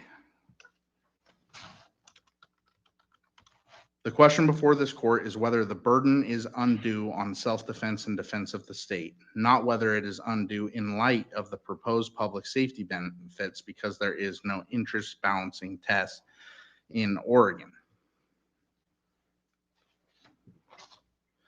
So that takes us to a look at the evidence that the court heard this week regarding step one. Plaintiffs would first like to address step one.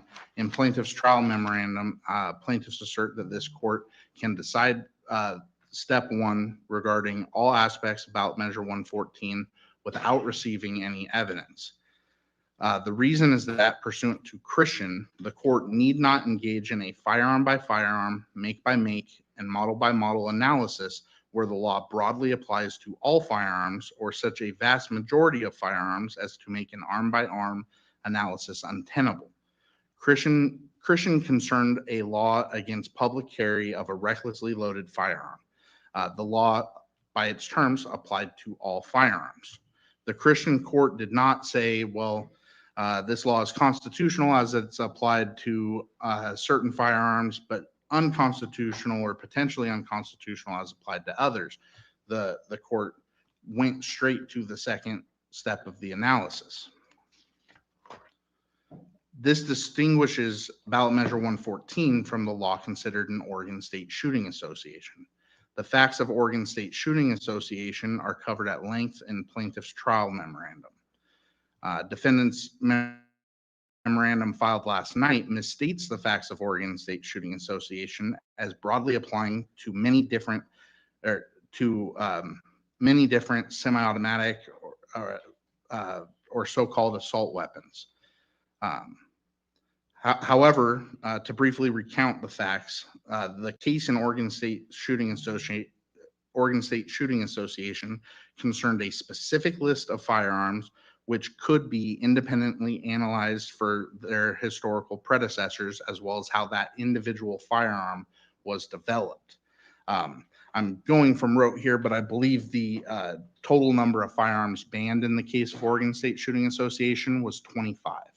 So there, the court can look at how each one of those specific firearms was developed and the technology that underlied them and make a determination on whether those arms are protected. That is not the case in regarding Ballot Measure 114. This is also similar to prior case law that only concerned really specific weapons like the switchblade. So it's easy to look at one arm and determine whether that arm has a historical predecessor. When a law applies to all firearms, as does the permit to purchase program and the magazine ban, such an analysis is not necessary. It would also be ridiculous for this court to engage in a firearm by firearm analysis of each and every firearm that has been created since 1859 and have the parties come back every time a new firearm comes out.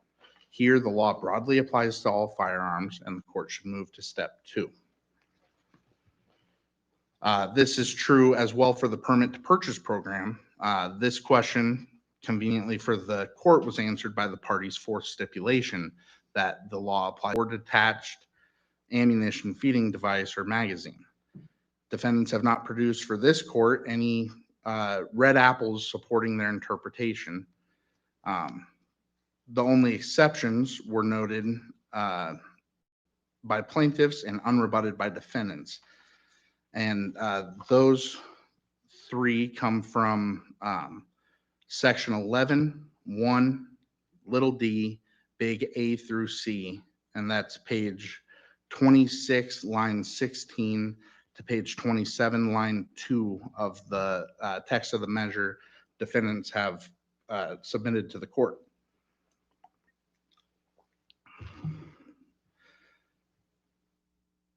So large A covers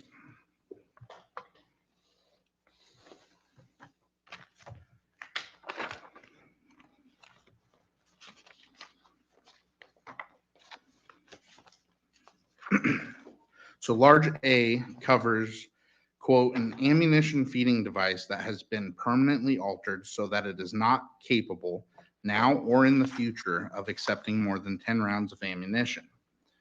As Mr. Springer has showed this week, no magazine is capable of meeting this test. Dimples don't work, rivets don't work, spacers don't work, and epoxy cannot withstand a hammer, heat gun, or even a pot of boiling water.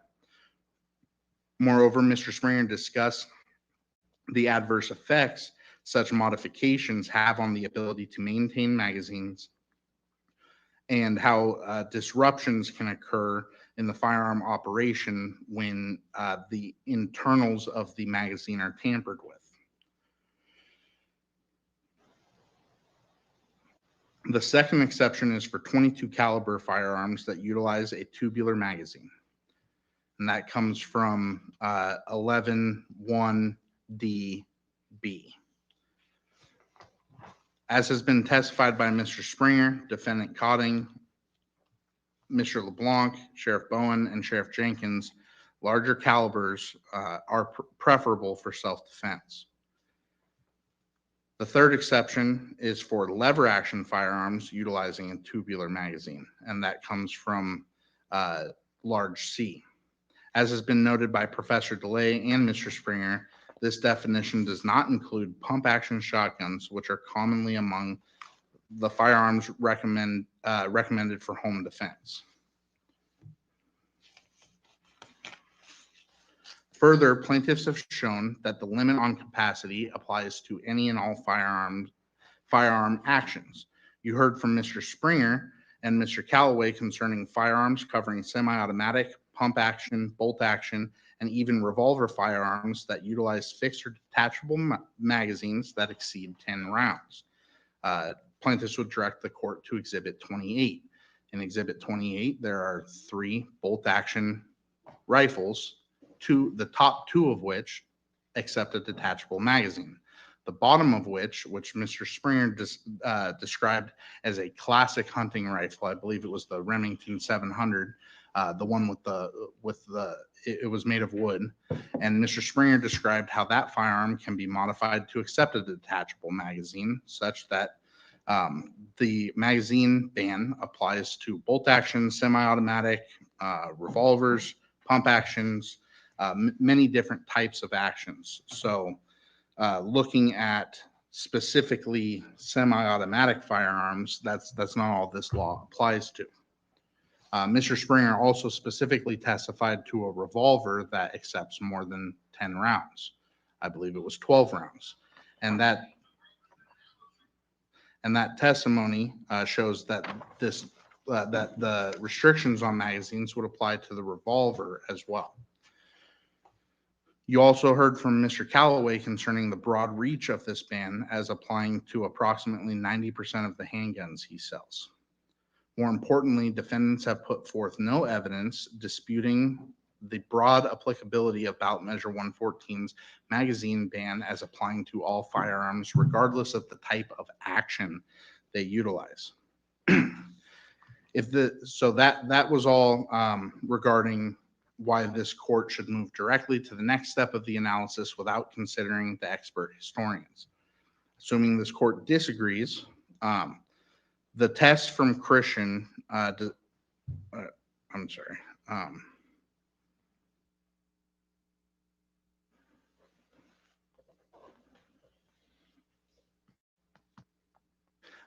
Since Christian does not engage in a firearm by firearm analysis, the best case for this court to look at is Delgado.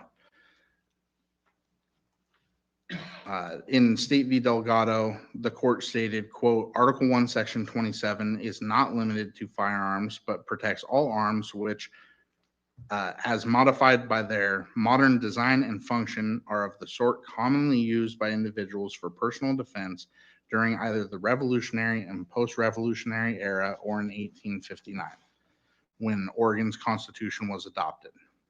Delgado does not say that the arms must have been demonstrated to be in Oregon. It would be such a conclusion wouldn't make sense because the court instructs to look at the Revolutionary period, which is decades before the Louisiana Purchase and nearly 100 years before Oregon's Constitution was adopted. In fact, the Supreme Court in Kessler noted that the court should look at Oregon's constitutional roots in Indiana, Kentucky, Ohio, Tennessee, Pennsylvania, and the American colonies, as well as the English Bill of Rights. So Kessler instructs the court to look much further than just what was in Oregon in, I would say, the 2 years since the Constitution was drafted until it was adopted in 1859. Even under Oregon State Shooting Association, which plaintiffs have asserted is completely distinguishable, the Court of Appeals never said that the arms had to be in Oregon. As formulated by the Supreme Court, the inquiry is whether the weapon is within the meaning of arms from Article 1, Section 27, and the court should consider its modern design and function when determining whether it is of the sort commonly used by individuals for personal defense.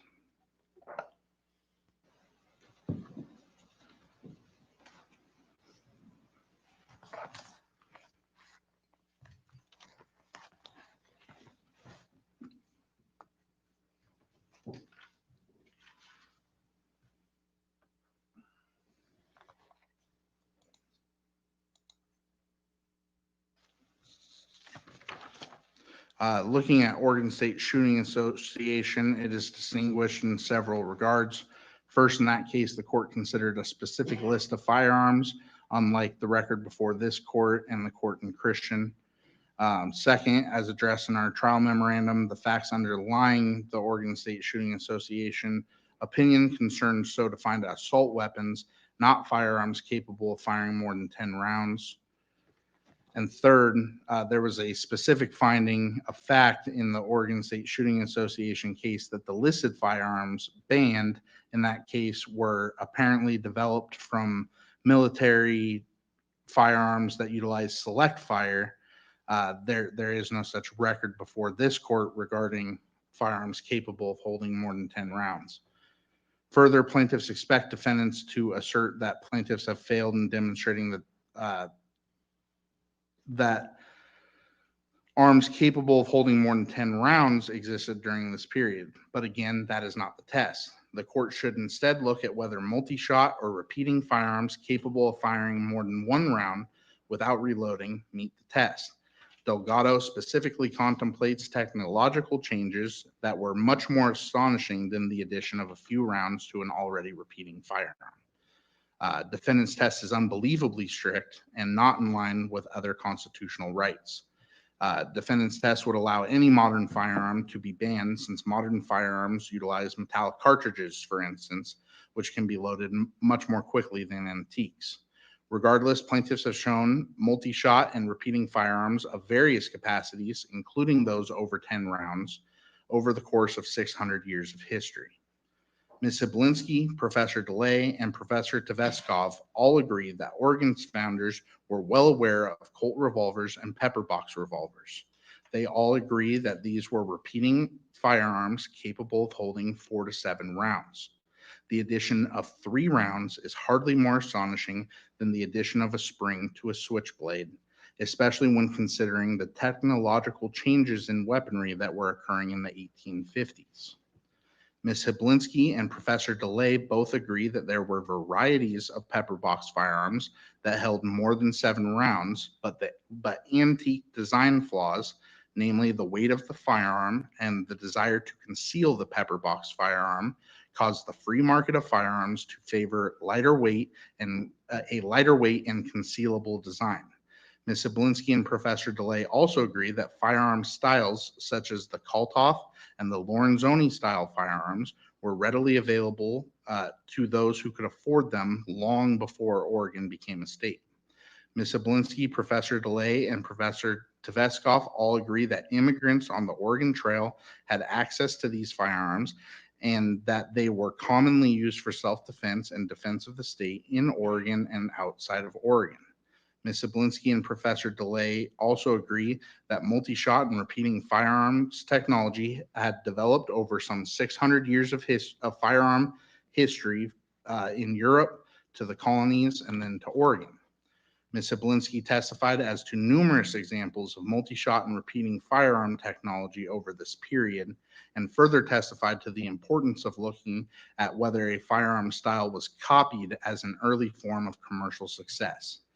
Professors DeLay and Taveskov's primary issue with these firearms is that they were inferior in design and function due to their antiquity.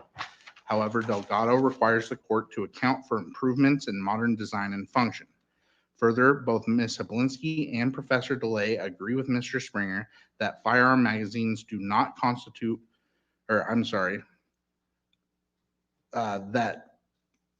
Ms. Hiblinski and Professor DeLay agree with Mr. Springer that firearm magazines are a part of the firearm, an integral part of the firearm, and are not mere accessories.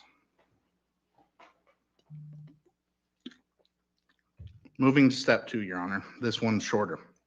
So looking at manner of use and manner of possession laws. The parties have stipulated that this step, the step of determining whether any provision of ballot measure 114 is a manner of use or manner of possession law, is a question of law, and that's stipulations 2 and 3. Use of the word manner presupposes that the possession or use, or the mere possession or mere use of the arm is permissible, but places restrictions on how or the manner in which the arm is possessed or used.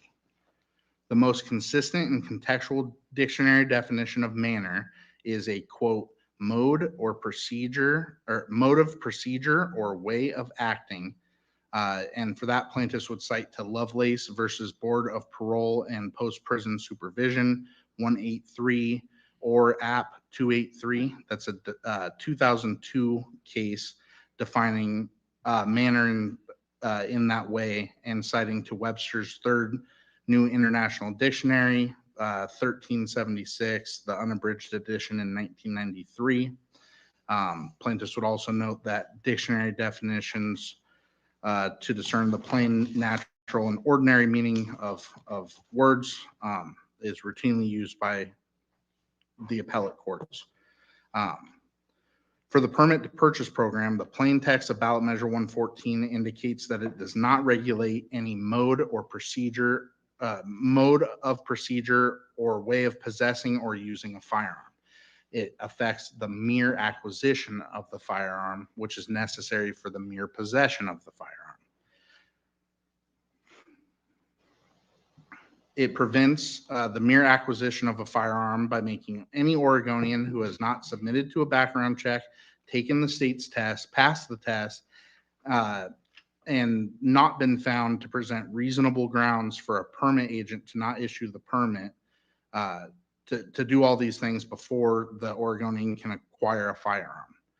Plaintiffs assert that preventing the mere acquisition of a firearm is the functional equivalent of an absolute prescription on the possession of a firearm. If you can't buy it, you can't possess it. This is especially true for new firearm purchasers and those who do not receive them from family. Pursuant to Delgado, the Constitution does not permit.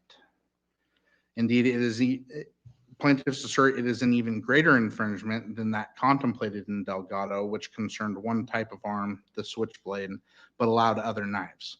Here, all firearms are subject to this absolute prescription. The same is true for the magazine ban, which is an absolute prescription on the possession or use of these arms. Allowing an affirmative defense does not change the fact that the act itself is still illegal. There's just an affirmative defense if the Oregonian can demonstrate the affirmative defense.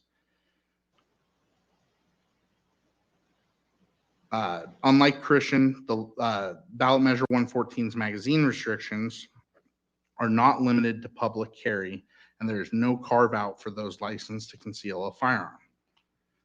Again, plaintiffs assert that the court need not go any further than this prong.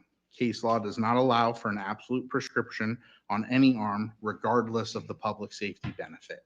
There is no level of public safety benefit that can avoid this prong. Likewise, the plain text of ballot measure 114 applies to all Oregonians, regardless of their criminal histories. The parties have stipulated that this is a question of law, and that's stipulation number 3. Pursuant to Hirsch, this law does not designate any certain group of persons as posing an identifiable threat due to their earlier commission of serious criminal conduct, nor does it restrict the possession of firearms or any specific type of firearm to those persons. A duplicative background check does not meet that definition. Fingerprints do not meet that definition. An educational course does not meet that definition. An in-person demonstration does not meet that definition. And a subjective mental health check based upon reasonable grounds to support denial does not meet that definition.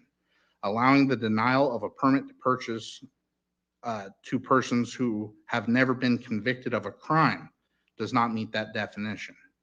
Paying $65 does not meet that definition. A gun registry does not meet that definition, and no part of the permit to purchase program meets that definition. That takes us to step 3. The third step of the analysis is to determine whether defendants have met their burden of showing that Measure 114 will actually further public safety with regard to an identifiable public safety goal. This was an opportunity defendants specifically asked this court to require of them, and plaintiffs assert that defendants have failed in this endeavor. Plaintiffs note that defendants have put on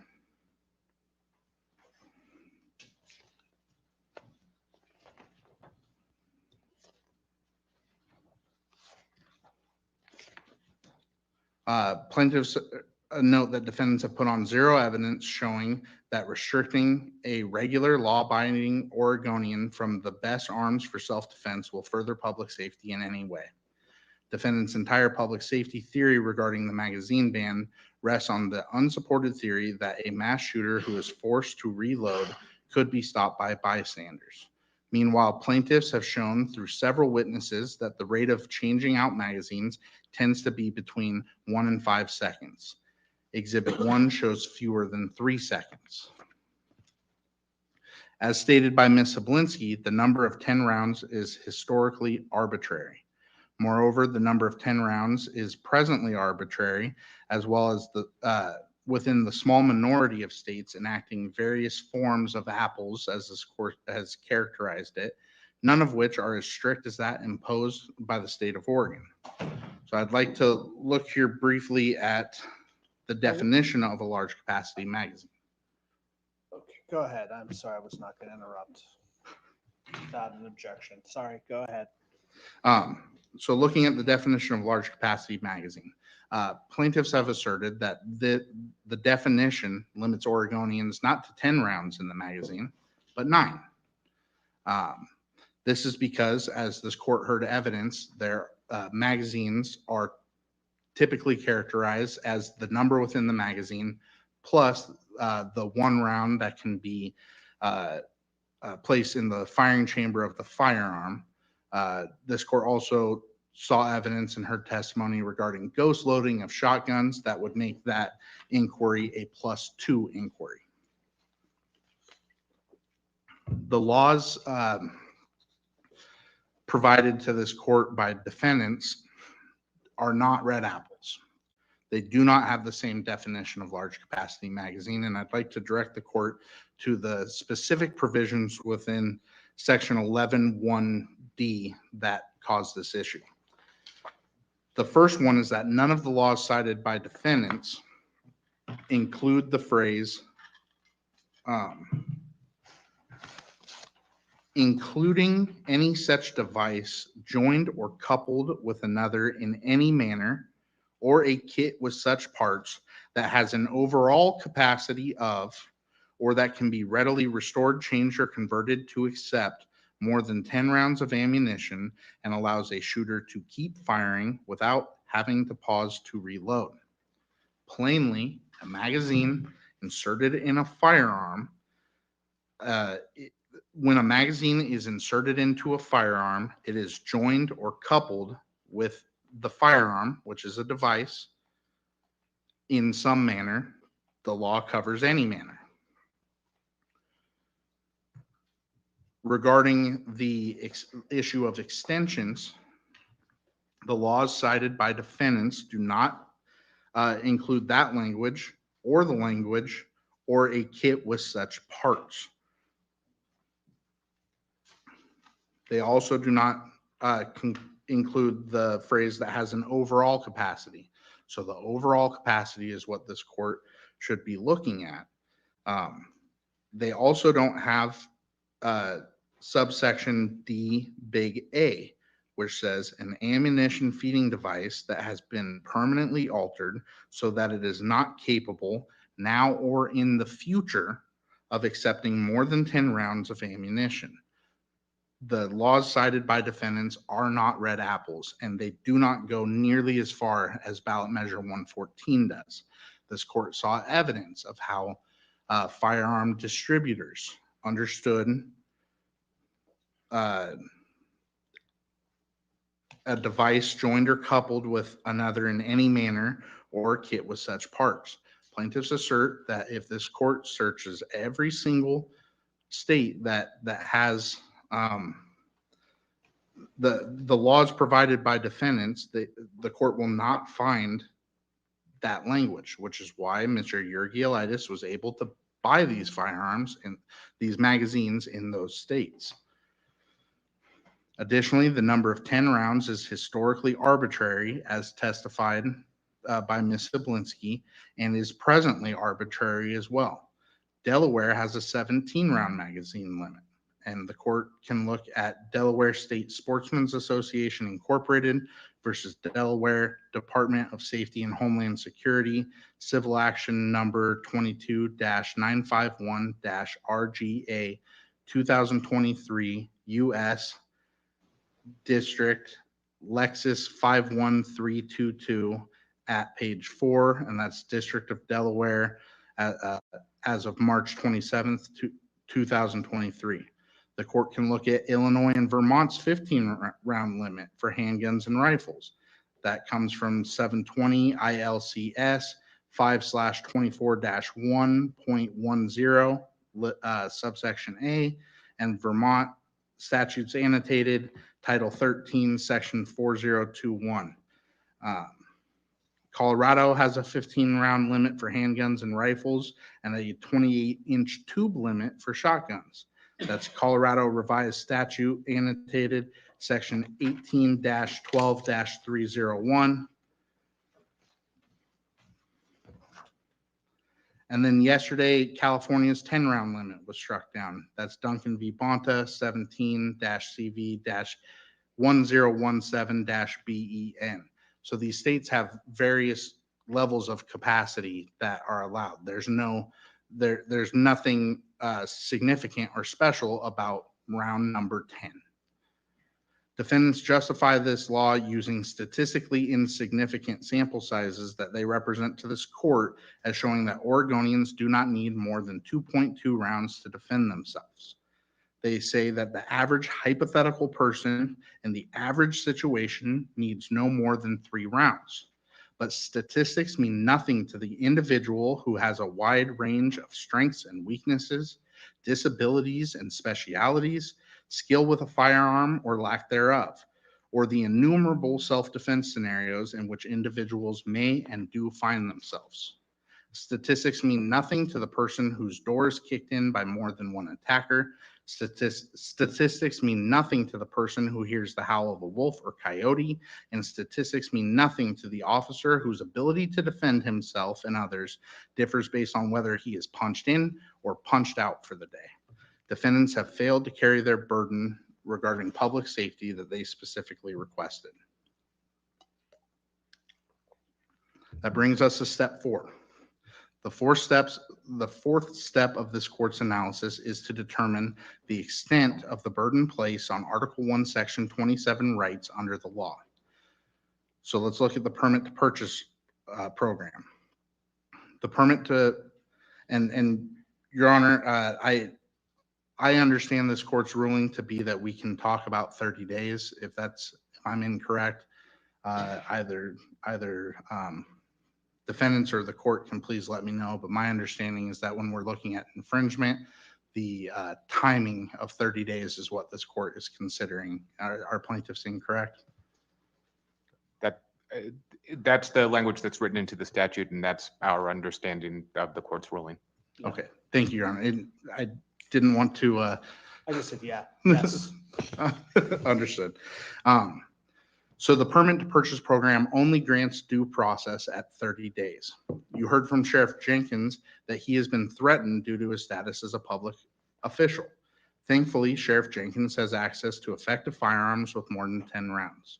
However, I'd like to borrow a bit from the facts of Town of Castle Rock versus Gonzalez, and that's 545 U.S. 748, and that's a 2005 case. That case generally stands for the proposition that no U.S. citizen has a constitutional right to law enforcement services and constitutional right to, and law enforcement has no legal obligation to prevent harm to others.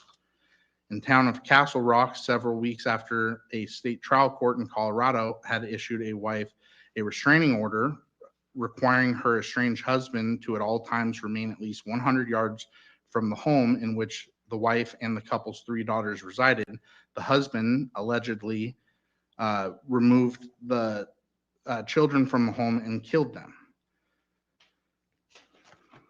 Now imagine the wife gets a threatening phone call from her ex-husband, or a public official like Sheriff Jenkins receives a threat and wants to purchase a firearm, but they can't because they have to engage in testing, which takes an unspecified length of time, and then wait up 30 days for their permit to purchase before they have a right to challenge a delay or denial.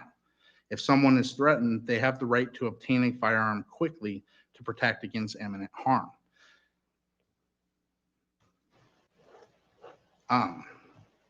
The court heard testimony from Professor Tveskov about how long it took Oregonians to obtain a firearm around the time of the founding.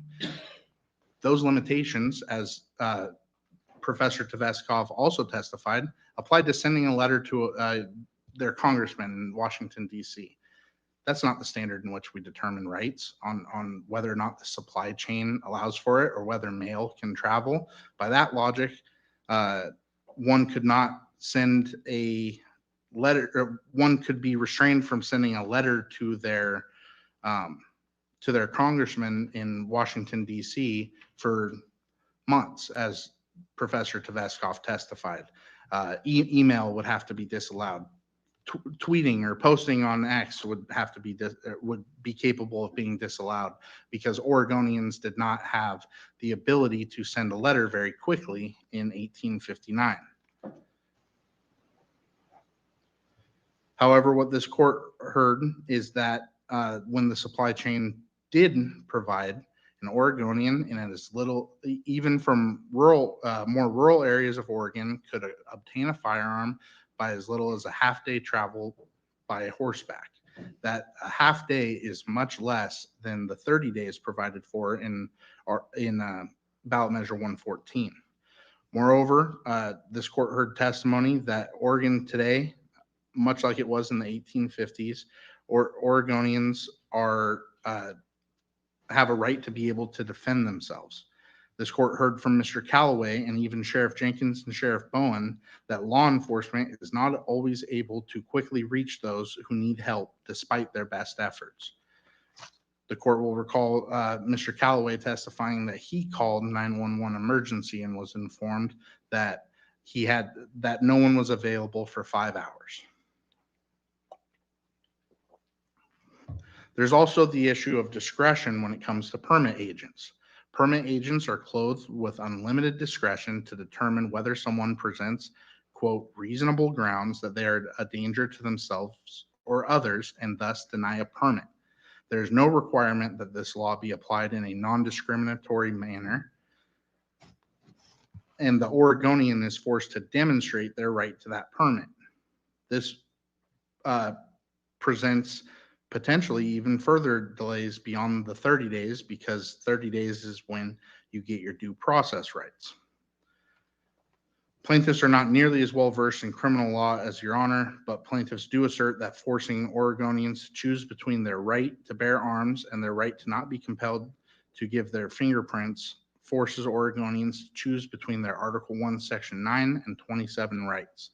This is both an infringement under Article 1, Section 27 and a violation of Oregonians' rights under Article 1, Section 9. Turning to the magazine ban's undue burden, defendants assert that so defined large capacity magazines are not useful for self-defense.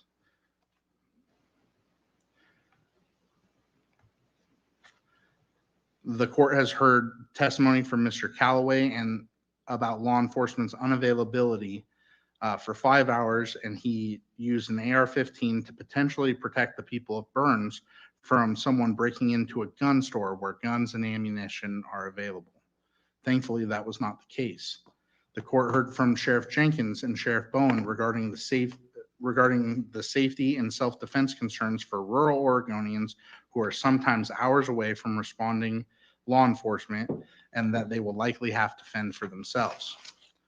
The court heard from Sheriff Jenkins, Sheriff Bowen, and Defendant Superintendent Casey Cotting and Mr. Springer about law enforcement's favor for larger capacity firearms. Sheriff Jenkins, Sheriff Bowen, and Defendant Cotting all testified that they and their deputies and officers protect themselves as well as their communities with 17+1 9mm semi-automatic pistols and issue extra magazines such that they have no fewer than 52 rounds of handgun ammunition on them. In addition, all three also testified to having duty issued semi-automatic rifles such as the AR-15 that utilized 20 to 30 round magazines. The court also heard from Mr. LeBlanc, who made the exact same recommendations for Oregonians as did Sheriff Jenkins and Sheriff Bowen. Larger caliber, appropriate for the user, and as high a capacity as is practicable for the self-defense situation, which can most certainly vary based on whether one wants to use a concealed handgun or whether they in public or whether they are in their homes where concealability is not a concern. The court also heard from Sheriff Bowen detailed 2 harrowing stories about how these firearms saved his life. Sheriff Bowen testified that when confronted with several wolves, he used a so-defined large capacity magazine to defend his life.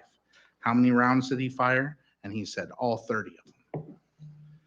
The court also heard how civilians support Sheriff Bowen and his deputies out in Union County, including concealed handgun license holders and civilians who utilize semi-automatic rifles.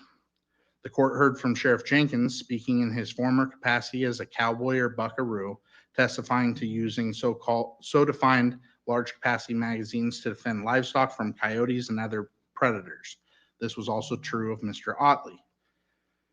The court heard from Mr. Springer about the impossibility of maintaining magazines utilized in outdoor environments without the ability to remove the base plate.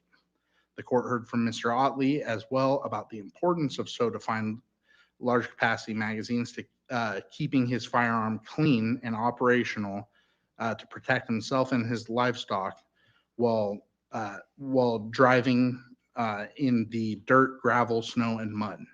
The court also heard Sheriff Bowen testify as to the increasing predator problem in Union County, and Sheriff Jenkins talking about predator problems here in Harney County, including the wolf attack on Mr. Coleman Lay's dog. For defense of the state, the court heard from Professors DeLay and Taveskov concerning Oregon settlers' use of the most advanced weaponry available to them, including Colt revolvers and pepper box revolvers, and their use in wars with Native Americans. This, plaintiffs assert, and the professors seem to plaintiffs agreed and disagreed, was more akin to the defense of the state than it was typical self-defense. The court received evidence and took judicial notice of several facts concerning World War II, showing that Oregon civilians were called upon to be ready to defend the state when Oregon's National Guard was deployed during World War II. Exhibit 7 shows that Governor Sprague expected his civilian Oregon State Guard to be capable of resisting invasion, preserving internal order, and meeting grave emergencies beyond the capacity of state and local police forces. Those individuals were also expected to bring their own arms. The court heard from Ms. Oblinski that the arms available to these Oregonians included the same arms to which the military had access, including semi-automatic firearms. The possibility that Oregon may need her armed citizenry is ever present in an ever-changing and tumultuous world. Oregon, being a coastal state, is an obvious location for a potential invasion. 165 years ago, and building on the Second Amendment enacted decades before, the first citizens of the state of Oregon chose that a well-armed citizenry would be needed to protect this state. But this idea is not so outdated as defendants would suggest. The court heard evidence that still today, Oregonians are assisting law enforcement by protecting not only themselves, such that they don't need law enforcement, but also assisting law enforcement.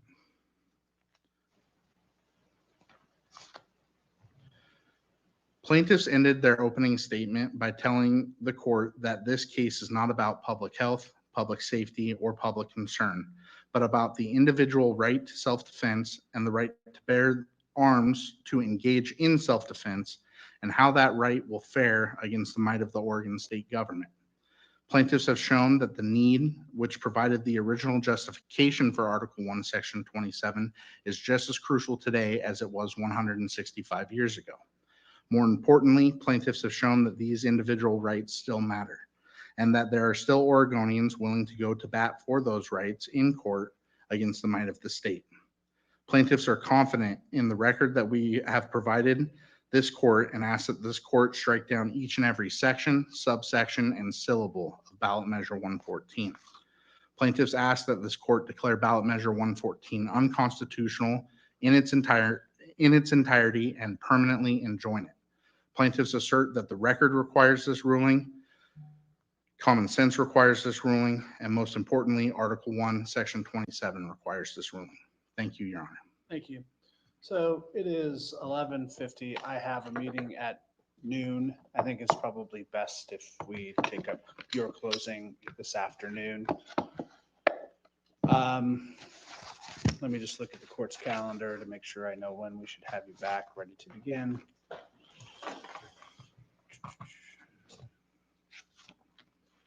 One thirty. Thank you. Thank you, Your Honor.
restrictions. We request that Your Honor find that these restrictions are constitutional under Article 1, Section 27 of the Oregon Constitution. I'd like to start by addressing plaintiff's contention that the definition of large capacity magazine in Measure 114 encompasses all or nearly all magazines. The measure defines large capacity magazine as, in part, quote, a fixed or detachable magazine, belt, drum, feed strip, helical feeding device, or similar device, including any such device that can be readily restored, changed, or converted to accept more than 10 rounds of ammunition. According to plaintiffs, Measure 114 effectively bans all firearms because any magazines can be, quote, restored, changed, or converted to accept more than 10 rounds. Plaintiff's interpretation reads the word readily out of the statute, relying solely on the terms restored, changed, or converted. There is an alternative interpretation to the definition of large capacity magazines offered by plaintiffs. It is an interpretation that relies on the word readily as construed by the Oregon Supreme Court. Under this alternative interpretation, large capacity magazine should be interpreted to mean a magazine that holds more than 10 rounds or that promptly could be converted, changed, or restored to hold more than 10 rounds because a person has, in their immediate possession, the parts and tools necessary to restore, convert, or change the magazine to hold more than 10 rounds, and the person is able to perform the conversion promptly. There are a few reasons why this alternative interpretation is more compelling than plaintiff's interpretation. And the first is because of the plain meaning of the word readily. There is no disagreement between the parties that 10-round magazines can be converted to hold more than 10 rounds. The question before the court is whether they can be converted readily. The Oregon Supreme Court defined readily in State v. Briney, which is 345 or 505. The Briney case involved a previous definition of the term firearm in ORS 166.210 sub 3. At the time, which was in 2008, that statute defined firearm to mean, quote, a weapon by whatever name known, which is designed to expel a projectile by the action of powder and which is readily capable of use as a weapon. In Briney, the issue was whether the defendant was illegally concealing a firearm. The defendant claimed that the pistol he was carrying at the time of his arrest was not readily capable of use as a weapon because it had a broken firing pin. The parties stipulated that an individual could obtain a new firing pin via overnight delivery in 12 to 24 hours, and that a person could install the new pin in a matter of minutes. The question was whether the pistol was readily capable of use as a weapon. The Oregon Supreme Court ruled that it was not. The Supreme Court held that, quote, in order for a firearm to be readily capable of use as a weapon, the legislature intended that the firearm either be operational or promptly able to be made so at the time that an individual is alleged to be unlawfully carrying it. The Oregon Supreme Court's holding is persuasive and applies with equal force here.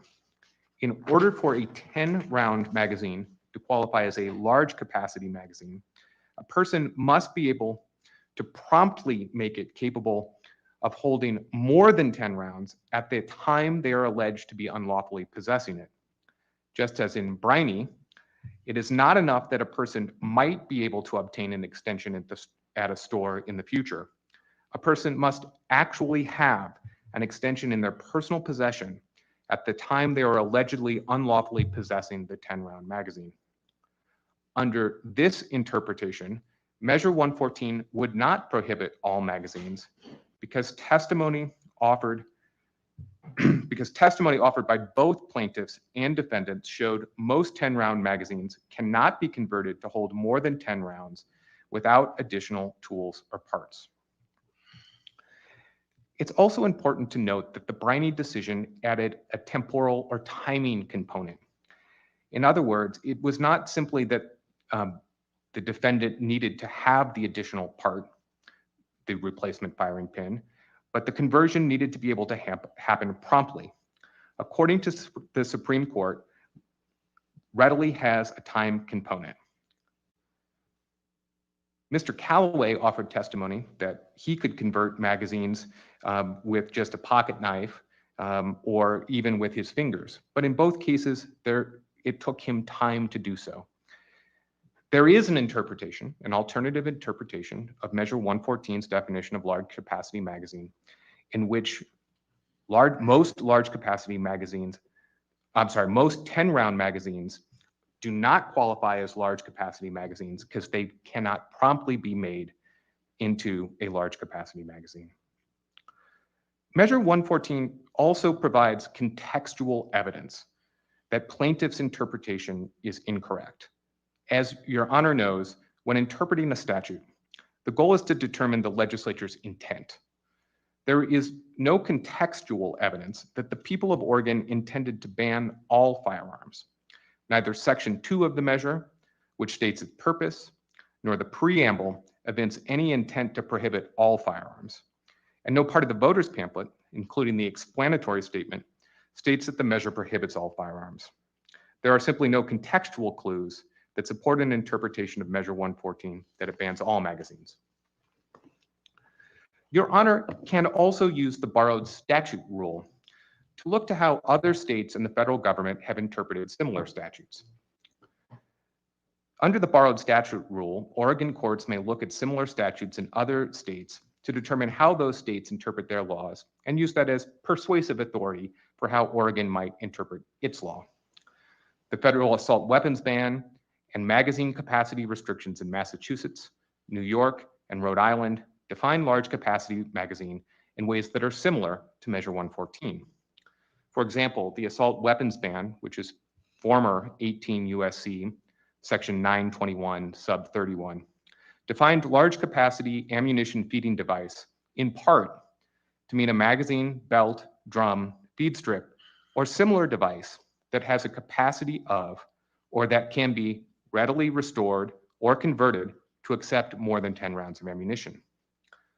New York penal law, Section 265.00, subsection 23, defined large capacity ammunition feeding device to mean a magazine, belt, drum, feed strip, or similar device that has a capacity of, or that can be readily restored or converted to accept more than 10 rounds of ammunition. Massachusetts and Rhode Island also define large capacity feeding device in ways that use the word readily. Testimony and evidence presented by Jim Yergielaitis and plaintiff Joseph Arnold showed that the assault weapons ban did not prohibit the sale of all firearms. Mr. Arnold purchased detachable magazines, he testified, between 1994 and 2004, the years that the law was in effect. Mr. Yergielaitis was able to purchase 10-round magazines, including 10-round magazines with removable base plates in Massachusetts, New York, and Rhode Island last month. And there is a court decision from the Second Circuit Court of Appeals in New York Rifle Association v. Cuomo, decided in 2015, and that's 804 F3D 242, in which the Second Circuit, looking at New York's large capacity magazine definition, decided that it did not ban all firearms. Under the borrowed statute rule, this court can look to these other jurisdictions for persuasive authority on how it might interpret Measure 114. Finally, Your Honor, whereas here you are presented with two interpretations of the statute, one that would result in concluding that Measure 114 is constitutional, and one that would result in concluding that Measure 114 is unconstitutional, a maxim of construction states that the court should adopt the interpretation that is constitutional. That maxim is stated in State v. Kitsum, 323, Oregon 589. Your Honor, to be clear, we are not asking you to interpret the statute. The statute will be interpreted on a factual record, most likely in an as-applied challenge. We are simply explaining that there is an alternative interpretation that would make the statute constitutional. On a facial challenge, That is all that is necessary to establish that Measure 114 is not an outright ban on all firearms because of the definition of large capacity magazine. The next question, Your Honor, is whether large capacity magazines are arms, as that word is used in Article 1, Section 27 of the Oregon Constitution. Defendant's position is that they are not. First, a large capacity magazine in and of itself is not an arm. Although most repeating firearms need magazines to function, they do not need large capacity magazines to function. Both Mr. Callaway and Mr. Yergiolaitis testified to this point. Because large capacity magazines are not necessary to make a firearm function, they are not arms. But even if the court concludes that they are necessary to make a firearm function, firearms with the capacity to discharge more than 10 rounds of ammunition are not arms under the Oregon Constitution. Oregon courts have established a three-part test to determine whether a weapon is an arm under Article 1, Section 27. First, although the weapon may subsequently have been modified, it must be of the sort in existence in the mid-19th century. Second, the weapon must have been in common use. And third, it must have been used for personal defense. This three-part test is stated in Oregon State Shooting Association v. Multnomah County, which is 122 Oregon Court of Appeals 540. The evidence presented at trial shows that large capacity firearms failed this test. Defendants presented two types of evidence. First, we elicited testimony from Professor Brian DeLay about the overall availability of firearms that could fire more than 10 rounds without reloading. Professor DeLay testified that there were no commercially successful firearms that had a capacity of more than 10 rounds in 1859. Second, Professor Tvezkov testified he had discovered no evidence that firearms with a capacity of more than 10 rounds existed in Oregon in 1859. Both Professors DeLay and Tvezkov testified that firearms with a capacity of more than 10 rounds were not commonly used for self-defense before 1860. Article 1, Section 27 does not limit arms to just the exact weapons that existed in 1859. Oregon's courts recognize that there have been technological advances in both civilian and military technology, but the courts have established limits to what is considered an arm under Article 1, Section 27. In Kessler, the Supreme Court was clear that Article 1, Section 27 does not apply to military weapons. And in Oregon State Shooting Association, the Court of Appeals explained that whether something is an arm is determined by, quote, whether the drafters would have intended the constitutional protection to apply if they had envisioned the technological advances and the reasons for those advancements were made. Our record here shows that the framers could not have envisioned that there would be firearms with more than 10 rounds that were commonly used for self-defense. In Oregon in 1859, the common weapons were single-shot muskets, rifles, shotguns, and pistols, and two varieties of repeating handguns, Colt revolvers and pepper boxes. There was no evidence that civilian technology within the foresight of the framers could have modified any of those firearms to accept more than 10 rounds. Professor DeLay explained that the dimensionality of the weapons made it impossible to practically equip them with more than 10 rounds. The only civilian firearm that would come to commonly hold more than 10 rounds in the decade after the ratification were lever-action tubular rifles. And that is the exact kind of weapon that is excluded from Measure 114. The advancements that would allow 10-round repeating firearms were all intended for military applications. Professor DeLay explained, for example, that detachable magazines and automatic fire weapons were developed for military purposes. This testimony is consistent with what the Court of Appeals found in Oregon State Shooting Association. The fact that detachable magazines and automatic fire technology were eventually used for civilian purposes cannot, according to the Court of Appeals, quote, bootstrap these weapons into personal defense weapons so that they come within the constitutional protection. The bottom line is that although there were a variety of extremely rare repeating firearms over the course of history, Few to none of them existed in Oregon, and even if they did, they were not commonly used for self-defense in Oregon or in the United States prior to 1860. And the framers could not have envisioned that firearms holding more than 10 rounds would be commonly used for self-defense in the future. If Your Honor concludes that large capacity firearms are not arms, Your Honor need not go any further. You can conclude that Section 11 of Measure 114 is constitutional. However, even if Your Honor concludes that large capacity magazines are arms, as the term is used in Oregon's Constitution, Measure 114's restrictions on large capacity magazines are constitutional because under State v. Christian, the right to bear arms is not absolute. State v. Christian and other Oregon Supreme Court and Court of Appeals precedent establishes the framework for evaluating whether Measure 114 is constitutional. We'd note that no Oregon case sets out the precise step framework that has been advanced by plaintiffs.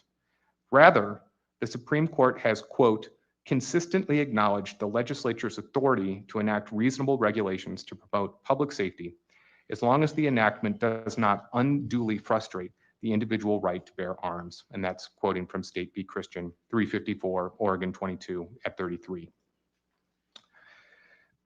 Measure 114 itself makes clear that it was enacted to promote public safety. Section 2 of the measure states in part that, quote, the people of the state of Oregon find and declare that restriction of ammunition magazines to those that hold no more than 10 rounds will promote the public health and safety of the residents of this state, unquote. The preamble also identified the danger posed by large capacity magazines, particularly in mass shootings. It also pointed out that large capacity magazine restrictions in other states and the assault weapons ban have been found to reduce the incidence of mass shootings. Your Honor, we do not believe that the Supreme Court precedent requires defendants to demonstrate that a law actually protects public safety. It requires the legislature to make a determination, and we have elicited evidence from the preamble and the text of the measure itself that the legislature has made that determination. We have also elicited evidence that the legislature's determination is supportable. Testimony at trial from Professor Siegel presented evidence that there were, on average, more than twice as many casualties in mass shootings when a large capacity magazine was used than when a large capacity magazine was not used.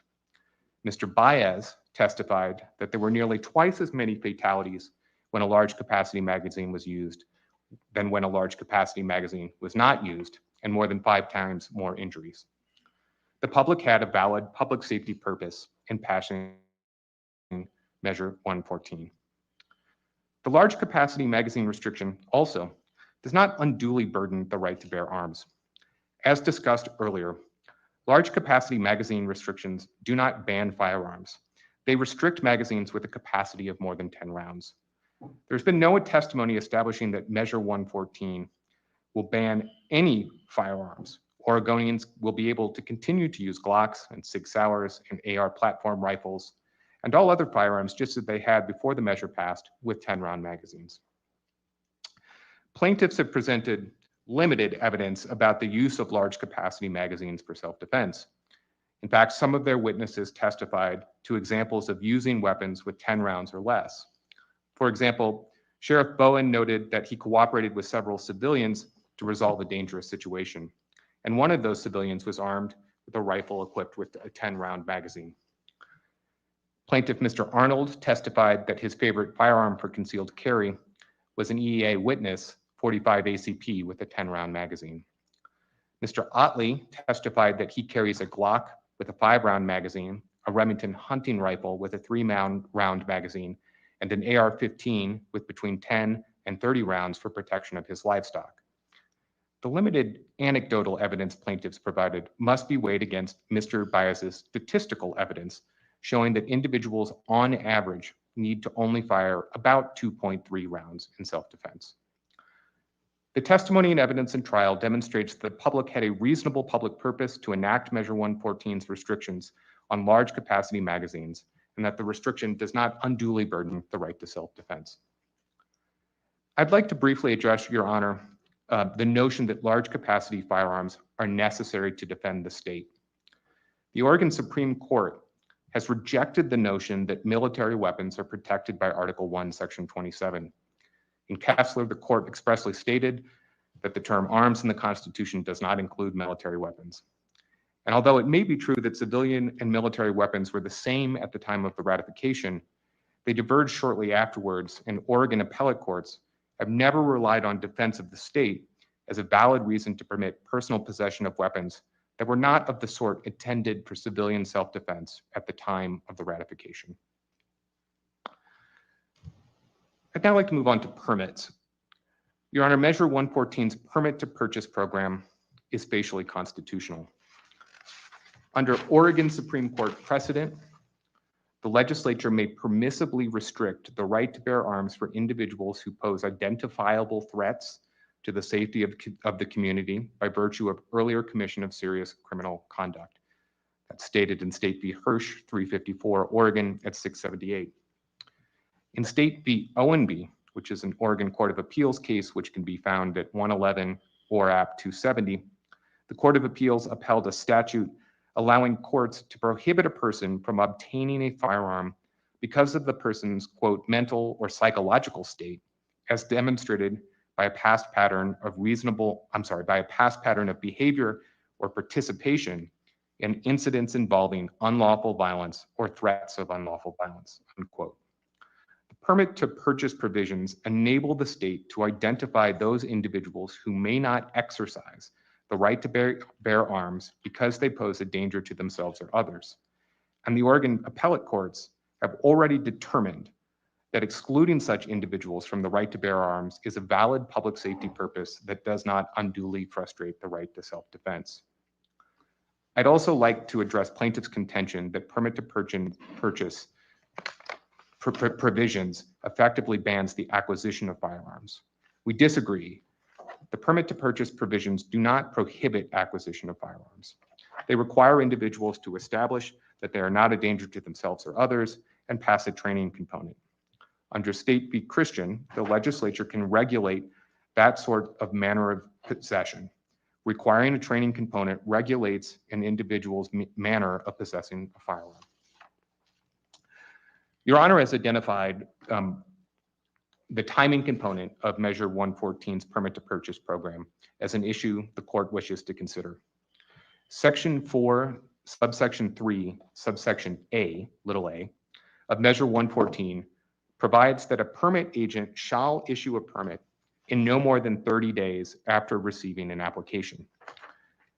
In addition, under Section 5, subsection 1, the applicant has a remedy in state court if a permit is not issued in 30 days. The 30-day maximum time frame to obtain a permit is constitutional. The concept that a permit is required to exercise fundamental constitutional rights is not unusual. Marriage is a fundamental right under the 14th Amendment to the United States Constitution, yet most states require a license to marry. Freedom of speech is a fundamental right under both the United States and Oregon constitutions, yet many jurisdictions require permits or zoning permits to determine the placement of signs or businesses. And the freedom of assembly is a First Amendment right, yet it is common for municipalities to require permits to hold rallies in public spaces. Persuasive authority from other jurisdictions has allowed similar lengths of time, or even no time limits at all, to exercise fundamental constitutional rights. For example, in Thomas v. Chicago Park District, which is the United States Supreme Court case, Justice Scalia, writing for the court, upheld a 28-day period to process applications for permits to hold a rally in a public park. That's a 28-day wait to exercise the freedom of assembly, a First Amendment right. In Granite State Outdoor Advertising versus City of St. Petersburg, which is 348 F3D 1278, the 11th Circuit Court of Appeals held that a permitting scheme regulating the construction of outdoor signs was constitutional, even though there was no time limit stated in the local ordinance. The 30-day period is also consistent with history. In the 1850s, Oregonians could not expect to obtain a firearm immediately. Professor Tveskoff testified that whether one could obtain a firearm at all in a local store at any given time was uncertain. The availability of weapons depended on long supply chains that could take months to deliver goods. The prospect of waiting up to 30 days to obtain a permit is consistent with what the framers would have understood as the practical realities of obtaining firearms in the 1850s. Measure 114's 30-day limit to obtain a permit, therefore, is both consistent with waits to exercise other fundamental constitutional rights and consistent with Oregon's history. Your Honor, I'd like to just briefly address the Charleston loophole. Plaintiffs have brought no independent claim against Measure 114's provisions that close the loophole. And so in our view, the constitutionality is not before the court. And even if it was, Measure 114's provisions that close the loophole are constitutional under State v. Hirsch, where the legislature may prohibit dangerous persons from obtaining firearms. Measure 114 ensures that a completed background check occurs before an individual obtains a firearm, ensuring that a dangerous person does not obtain such a weapon. Finally, Your Honor, I'd like to address the contention raised by plaintiff in his closing argument and in the trial brief, and addressed by the court concerning Article 1, Sections 9 and 11 of the Oregon Constitution. We'd like to start by arguing that the court should not consider these constitutional claims. First of all, plaintiffs have not alleged a claim in their operative pleading, their complaint, that Measure 114 violates Article 1, Sections 9 or 11 of the Oregon Constitution. The United States Supreme Court has recently decided a case discussing the party presentation principle. That case, United States v. Sinang Smith, which is 140 S. Court 1575, states that, quote, courts are essentially passive instruments of government. They do not or should not sally forth each day looking for wrongs to right. They wait for cases to come to them, and when cases arise, courts normally decide only questions presented by the parties. The Sinang Smith case has been cited approvingly by the Oregon Court of Appeals when addressing another question involving the party presentation principle. In Sinang Smith, the Supreme Court overturned a Ninth Circuit Court of Appeals decision that inserted a new constitutional issue into a case. Under the party presentation principle, Your Honor, we contend that plaintiffs must raise a claim in their operative pleading that Measure 114 violated Article 1, Section 9 and 11 for the court to properly consider it. In addition, Your Honor, we don't believe that plaintiffs have established that they have standing to raise an Article 1, Section 9 or 11 challenge. Neither plaintiff has provided any testimony that they've suffered from any discriminatory enforcement or from being required to provide fingerprints. Therefore, such a claim would not be justiciable. If the court addresses Article 1, Section 9 and 11, the court should find that Measure 114 is nonetheless constitutional. The text of Measure 114 does not compel discriminatory enforcement or unlawful searches. The measure defines a criminal law. The Oregon Constitution prohibits law enforcement from enforcing that law in a discriminatory fashion. If Measure 114 is unconstitutional because law enforcement might enforce it in a discriminatory way, it could raise questions about the constitutionality of many other sections of the criminal code. Plaintiffs also contend that requiring fingerprints could cause a violation of the Oregon Constitution. But there is copious case law that fingerprints are not testimonial, and therefore requiring them is not a violation of constitutional rights. All told, Your Honor, in light of the arguments and the testimony and evidence presented, we ask that the court enter a declaration that Measure 114 is constitutional and enter judgment for defendants. Can you point me to another law in Oregon where prosecution begins at the point of citation or arrest? Typically speaking, there's a screening process. An officer makes an arrest decision or a citation issue that is then sent to the district attorney, and the district attorney is the prosecutor and makes prosecution decisions. As I sit here today, I'm unable to do so, Your Honor. I know that there are some misdemeanor citations that may behave in some similar way, but I'm not an expert and I could not tell you. Because that's what my concern lies. It's not so much that it certainly race is a factor in my mind to a degree, but I'm mostly interested in whether a person is foreclosed from forfeiture of criminal conduct at the moment that a citation is given to them. So the person could have not realized, be willing to hand over the weapon, but the officer has a discretionary decision to make at the scene. I'll either accept it or I'll issue a citation. And I'm concerned about that fairly large exercise of authority by a police officer without the scrutiny of legal counsel. Because you don't have anything else on that at this point in time. I do not, Your Honor. Okay. The other question I have about it that I wanted to ask you about briefly is in terms of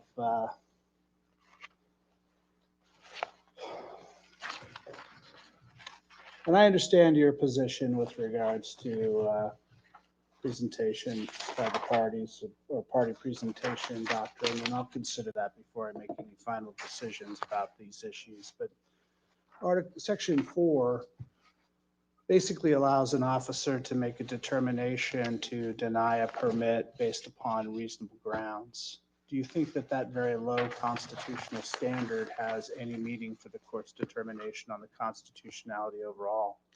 Well, it's not an absolute right to have a firearm. It's certainly a right. Are you referring, I'm sorry, Your Honor, to Section 4 of Section 11? I mean, look, no, I'm talking about permit to purchase, Section 4, Sub 1, Sub B, large C. I'm with you. Where the officer gets an opportunity to determine based on reasonable grounds that an individual should not be able to have a firearm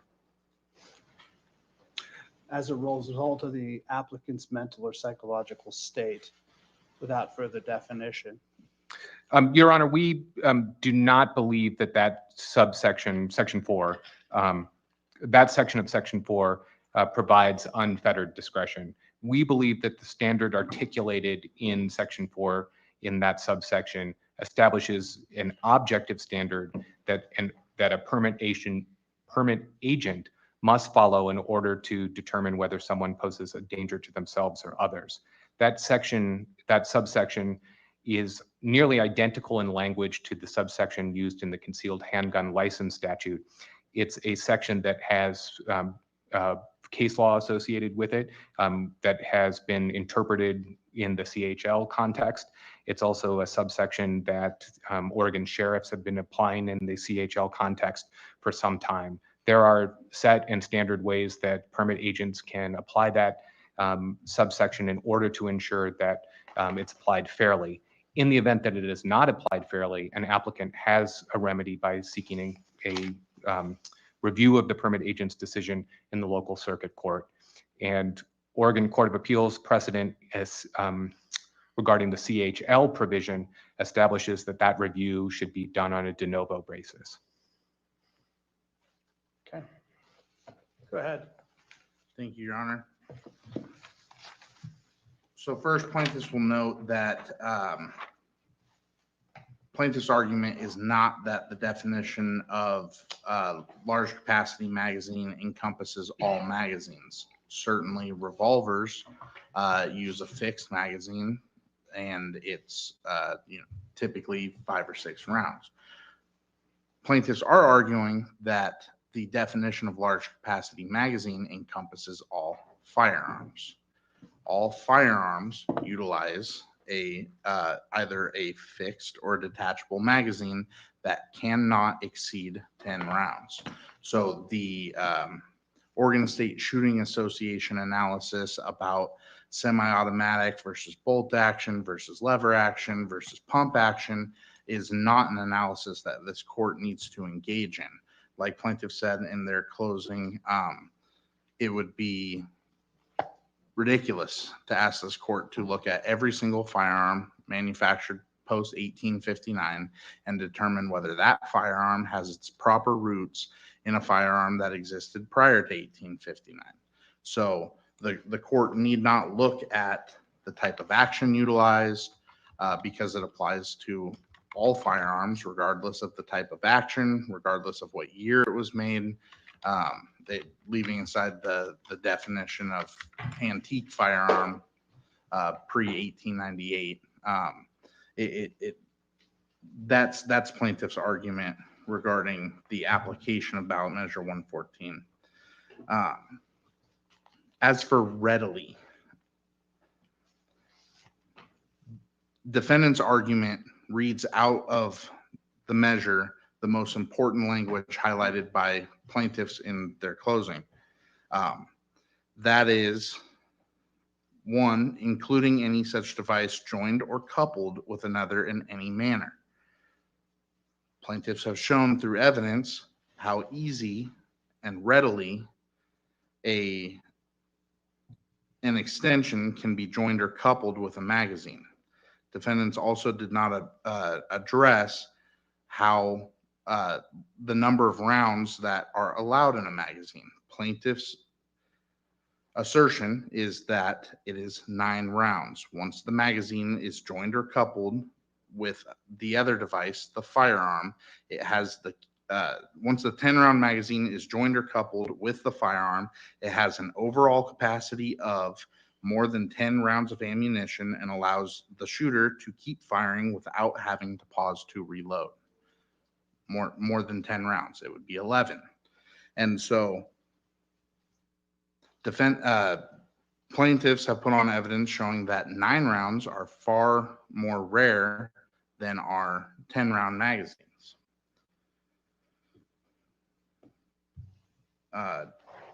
Plaintiffs will also note that the case cited by defendants is a criminal defense case interpreting the definition of firearm under a specific statute for purposes of whether a crime was committed or not.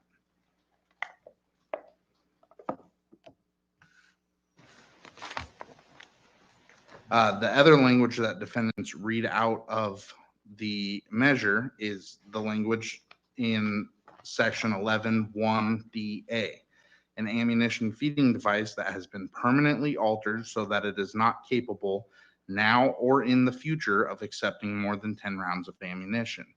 That language does not contain a readily element in it. And so that language is also part of what would allow what would cause trouble for a firearm utilizing an extension, because the magazine is capable in the future, not readily, not in the immediate future, in the future of accepting more than 10 rounds of ammunition. Defendants also argued that readily has a time component. Mr. Springer testified to seconds for attaching magazine extensions. What Mr. Calloway testified about earlier this morning, which did require minutes, was removing a base plate and breaking off springs from the magazine. That's quite different from attaching an extension that can, in the future, very quickly allow someone to fire more than 10 rounds without reloading. Defendants argue that the voters did not intend for this definition to be the case. However, the voters did intentionally utilize language that is not present in any of the borrowed statutes cited by defendants or in the California or Washington statutes, which are cited in plaintiff's trial memorandum. The voters intentionally adopted language that was different and more strict than those used in any other state.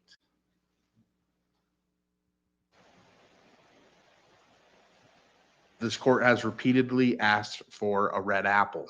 These are not red apples. These have very different language, and that different language should certainly be considered by the court when determining what the meaning of ballot measure 114 is. Additionally, defendants attempt to ask this court to use the court's red pen to insert a tools or parts language into the statute. That's not in there. We can search the entire ballot measure and the word tools or parts is not in there.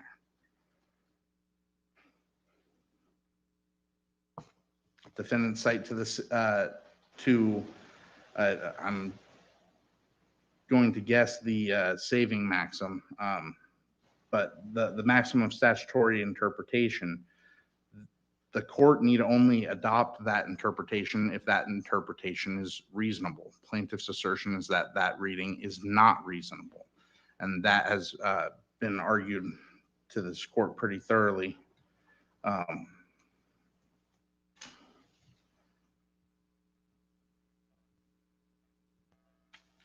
Additionally, the court must determine I'm sorry, Your Honor, defendants state that the court need not determine the firearms and magazines to which ballot measure 114 applies in order to determine its constitutionality.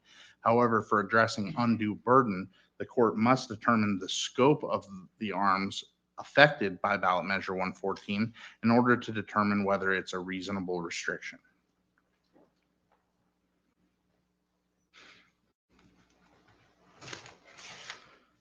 Defendants argued that large capacity magazines are not arms because they are not in and of themselves capable of behaving like arms.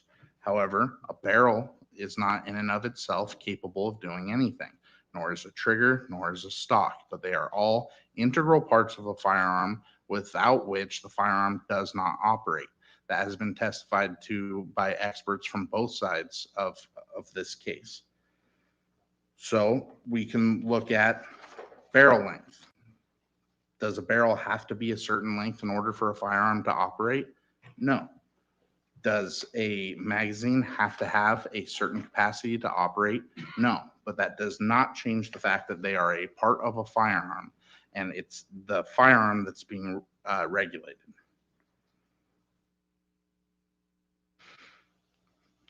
Defendants advanced a three-part test from Oregon State Shooting Association regarding determining whether an arm is protected under Oregon's Constitution. However, they read into the case law the requirement that the arm be located in Oregon. That's never a part of the court's test. That has never been a part of any of the precedential cases cited by either side. What the court has to determine is whether the drafters of Oregon's Constitution would have intended Article 1, Section 27 to apply to that arm. And the test allows the court to look at the broad range of history, firearms that were available, certainly over 600 years, it would come into the minds of the drafters of Oregon's Constitution. Moreover, looking at other states and the United States more broadly, from where Oregon got the Article 1, Section 27 language is certainly reasonable. Same with looking at the colonies. So the idea that plaintiffs must show that an individual firearm capable of holding more than 10 rounds meets this test in Oregon is not a part of the test. It never has been.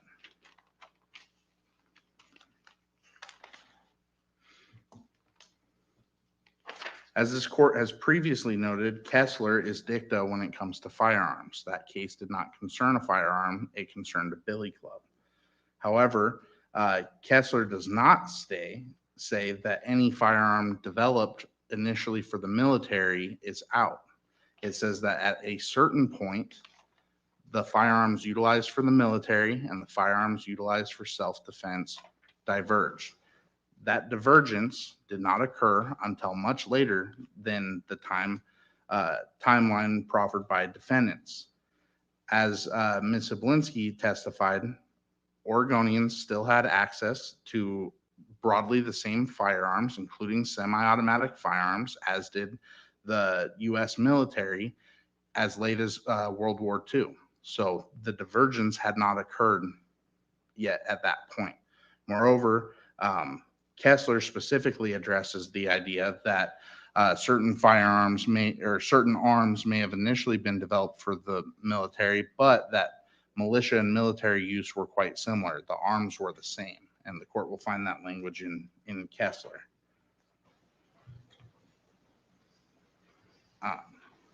Excluding lever action firearms from the application of ballot measure 114 does not make lever action firearms no longer analogous to the arms that this court is considering. Basically, what defendants are attempting to do is, by excluding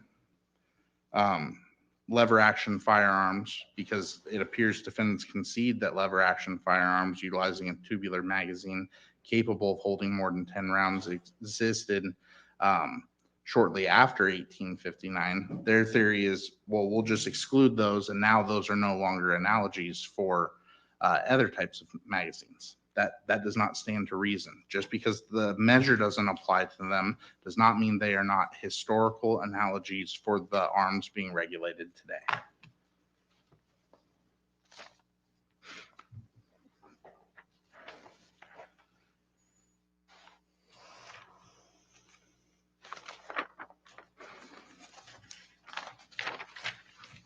Defendants advance an interesting test under State v. Christian, stating that merely the restriction must be reasonable, and read out the several decades of cases stating that a regulation must be a manner of use or manner of possession restriction.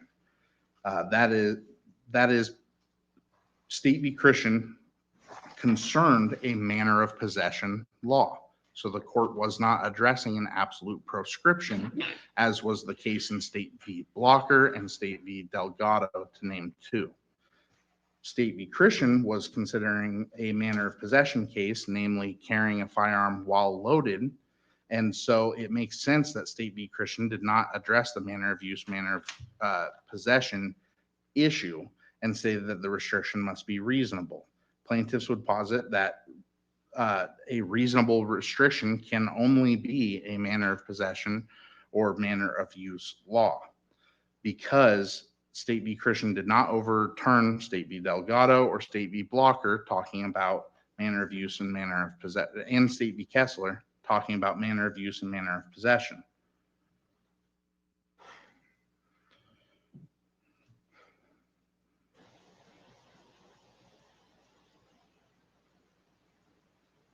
Defendants assert that there is no undue burden because some of the witnesses testified to using firearms that had magazine capacities of fewer than 10 rounds. But this court has heard testimony on the many, many reasons for which a person will or will not choose a firearm. This court heard testimony this morning about the impact of the recoil effect on smaller firearms, which will come standard with smaller magazines, that those firearms have more recoil and are more difficult to handle than our larger firearms that have a larger weight and utilize different rounds. This court also heard testimony about how smaller firearms are preferred for concealed carry as opposed to carry in defense in the home, where concealed carry is not an issue. So the idea that someone would prefer a smaller firearm for concealed carry makes perfect sense. That does not mean that there is no undue burden. This court heard plenty of testimony about the many uses to which so defined large capacity magazines may be used.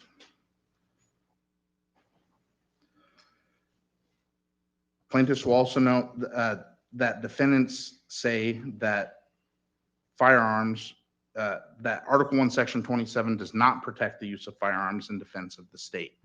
I don't see that in the case law. The case law has never answered that question, and this court's record is unique in that regard, in that that issue was raised.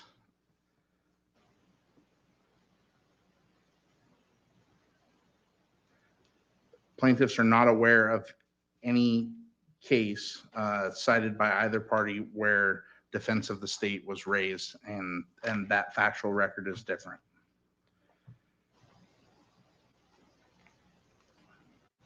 Defendants argue that the permit to purchase restricts arms to criminals and cite State versus Hirsch. However, defendants omit the fact that there's already a background check.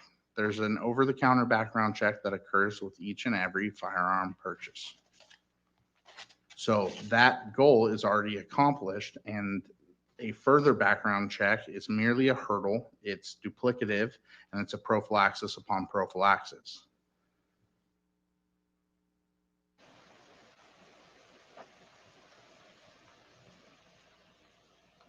Further, the permit to purchase program itself does not make it illegal for a felon to obtain a firearm. There are other laws that do that. What it does is it makes overwhelmingly law-abiding Oregonians have to go through 2 background checks and here wait 30 days before they have a due process right before they can purchase a firearm. Without engaging in that process, no Oregonian can purchase a firearm. That makes it an absolute proscription, not unlike the large capacity magazine ban.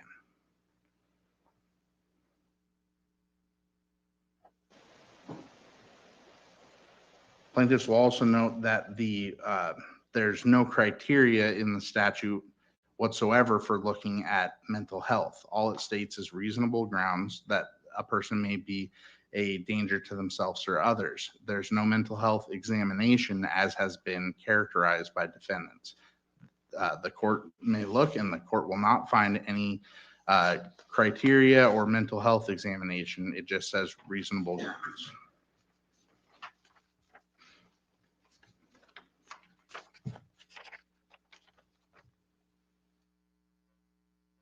Defendants also do not explain how the training requirements of the permit to purchase affect a manner of use or manner of possession. This defendant stated that training regulates how a person will possess a firearm, but there's no requirement that an Oregonian adhere to the training whatsoever. All it does is require that they sit through a class and perform an in-person demonstration.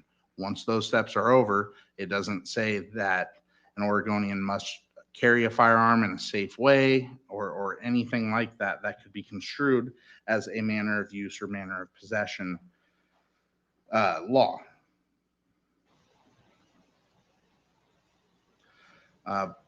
Regarding the timing component of the permit to purchase, Professor Taveskov testified that in other parts of the country, including the East Coast where most firearms were manufactured, people could just walk into a store and purchase a firearm. So there's no grounding for this court to decide that, well, Oregonians had to wait because they were on the other side of the country. Therefore, their rights are somehow less than those people in Boston that could walk into a store and purchase a firearm.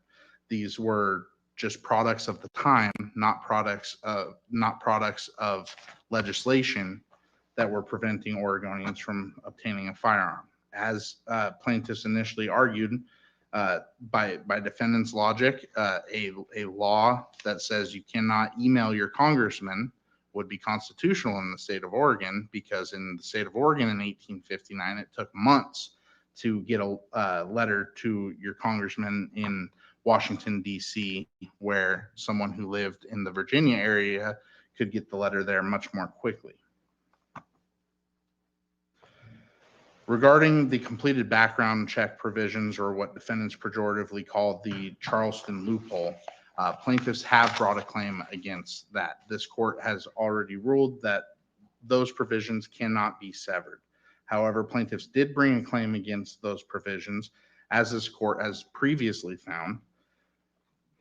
Additionally, plaintiffs presented evidence from Mr. Calloway showing that Mr. Calloway has transferred to Plaintiff Arnold firearms without a completed background check.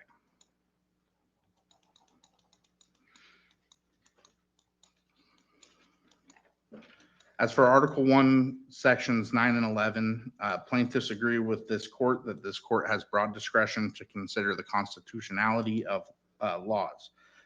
Plaintiffs assert that this court should adhere to its ruling that sections 9 and 11 are considerable in this court's analysis. Additionally, Plaintiff Asmussen testified regarding his desire to not obtain a permit, that he has done nothing wrong that should require him to obtain a permit.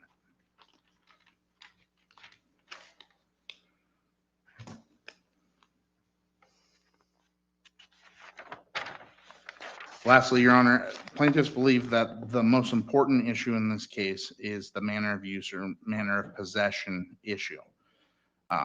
Nothing in ballot measure 114 requires Oregonians to possess or use firearms in any certain way. The magazine ban is an absolute proscription. The permit to purchase is an absolute proscription unless a permit is obtained. And with that, Your Honor, plaintiffs look forward to your questions if you have any.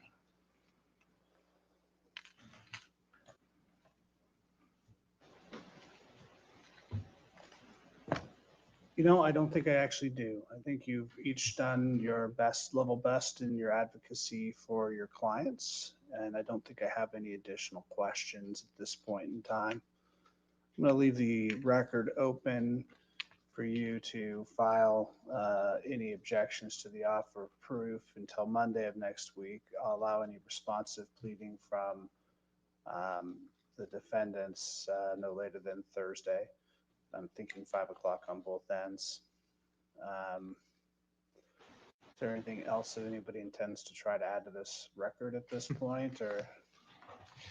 Only that promised amended or supplemental exhibit list just to reflect this morning's ruling. We filed it, the exhibit list this morning, but we will file that promptly. You're blessed to have a really great clerk who's been handling all of that. So she's Fair been enough. paying very close attention, but I'd be happy to accept that filing. And I want to say to both parties, to the defendant's attorneys, without a fault, each acted and did their advocacy with a high level of competency, intellect, and appropriate passion. But all of you did a fantastic job, and I really appreciate all of your hard work on this matter. Thank you, Your Honor. And Mr. Aiello, I think I see that you have a 20 bar number. Is this your first state of practice? Yes, Your Honor. Wow, you've done an amazing job. As an attorney with less than 3 years of experience, or just over 3 years of experience, that was phenomenal work on your behalf. Congratulations. Thank you, Your And I Honor. appreciate your professionalism as well, and all the hard work you've done as well. The court's going to make a decision. You've obviously cited me to yet additional case law that I'm not particularly familiar with or have thought about. I got to tell you, I want to make sure I make the right decision under the law and facts here. I would imagine that I'll be issuing a judgment under the recommendations of the UTCR in terms of times to get judgments out. I think that technically means that for sure they need to be out by within 60 days, or you get to send me angry letters. But I intend to have it done before then. I know this is of interest to the parties. It just sort of depends on my trial calendar. And unfortunately, I don't have other judges I can lean into to give me some space to work on it. So I will spend my work time focused on this when I'm not focused on other pressing matters. Anything else? No, Your Honor. Anything else? Nothing from plaintiffs, Your Honor. Thank you. Thank you all. Take care and have a good week.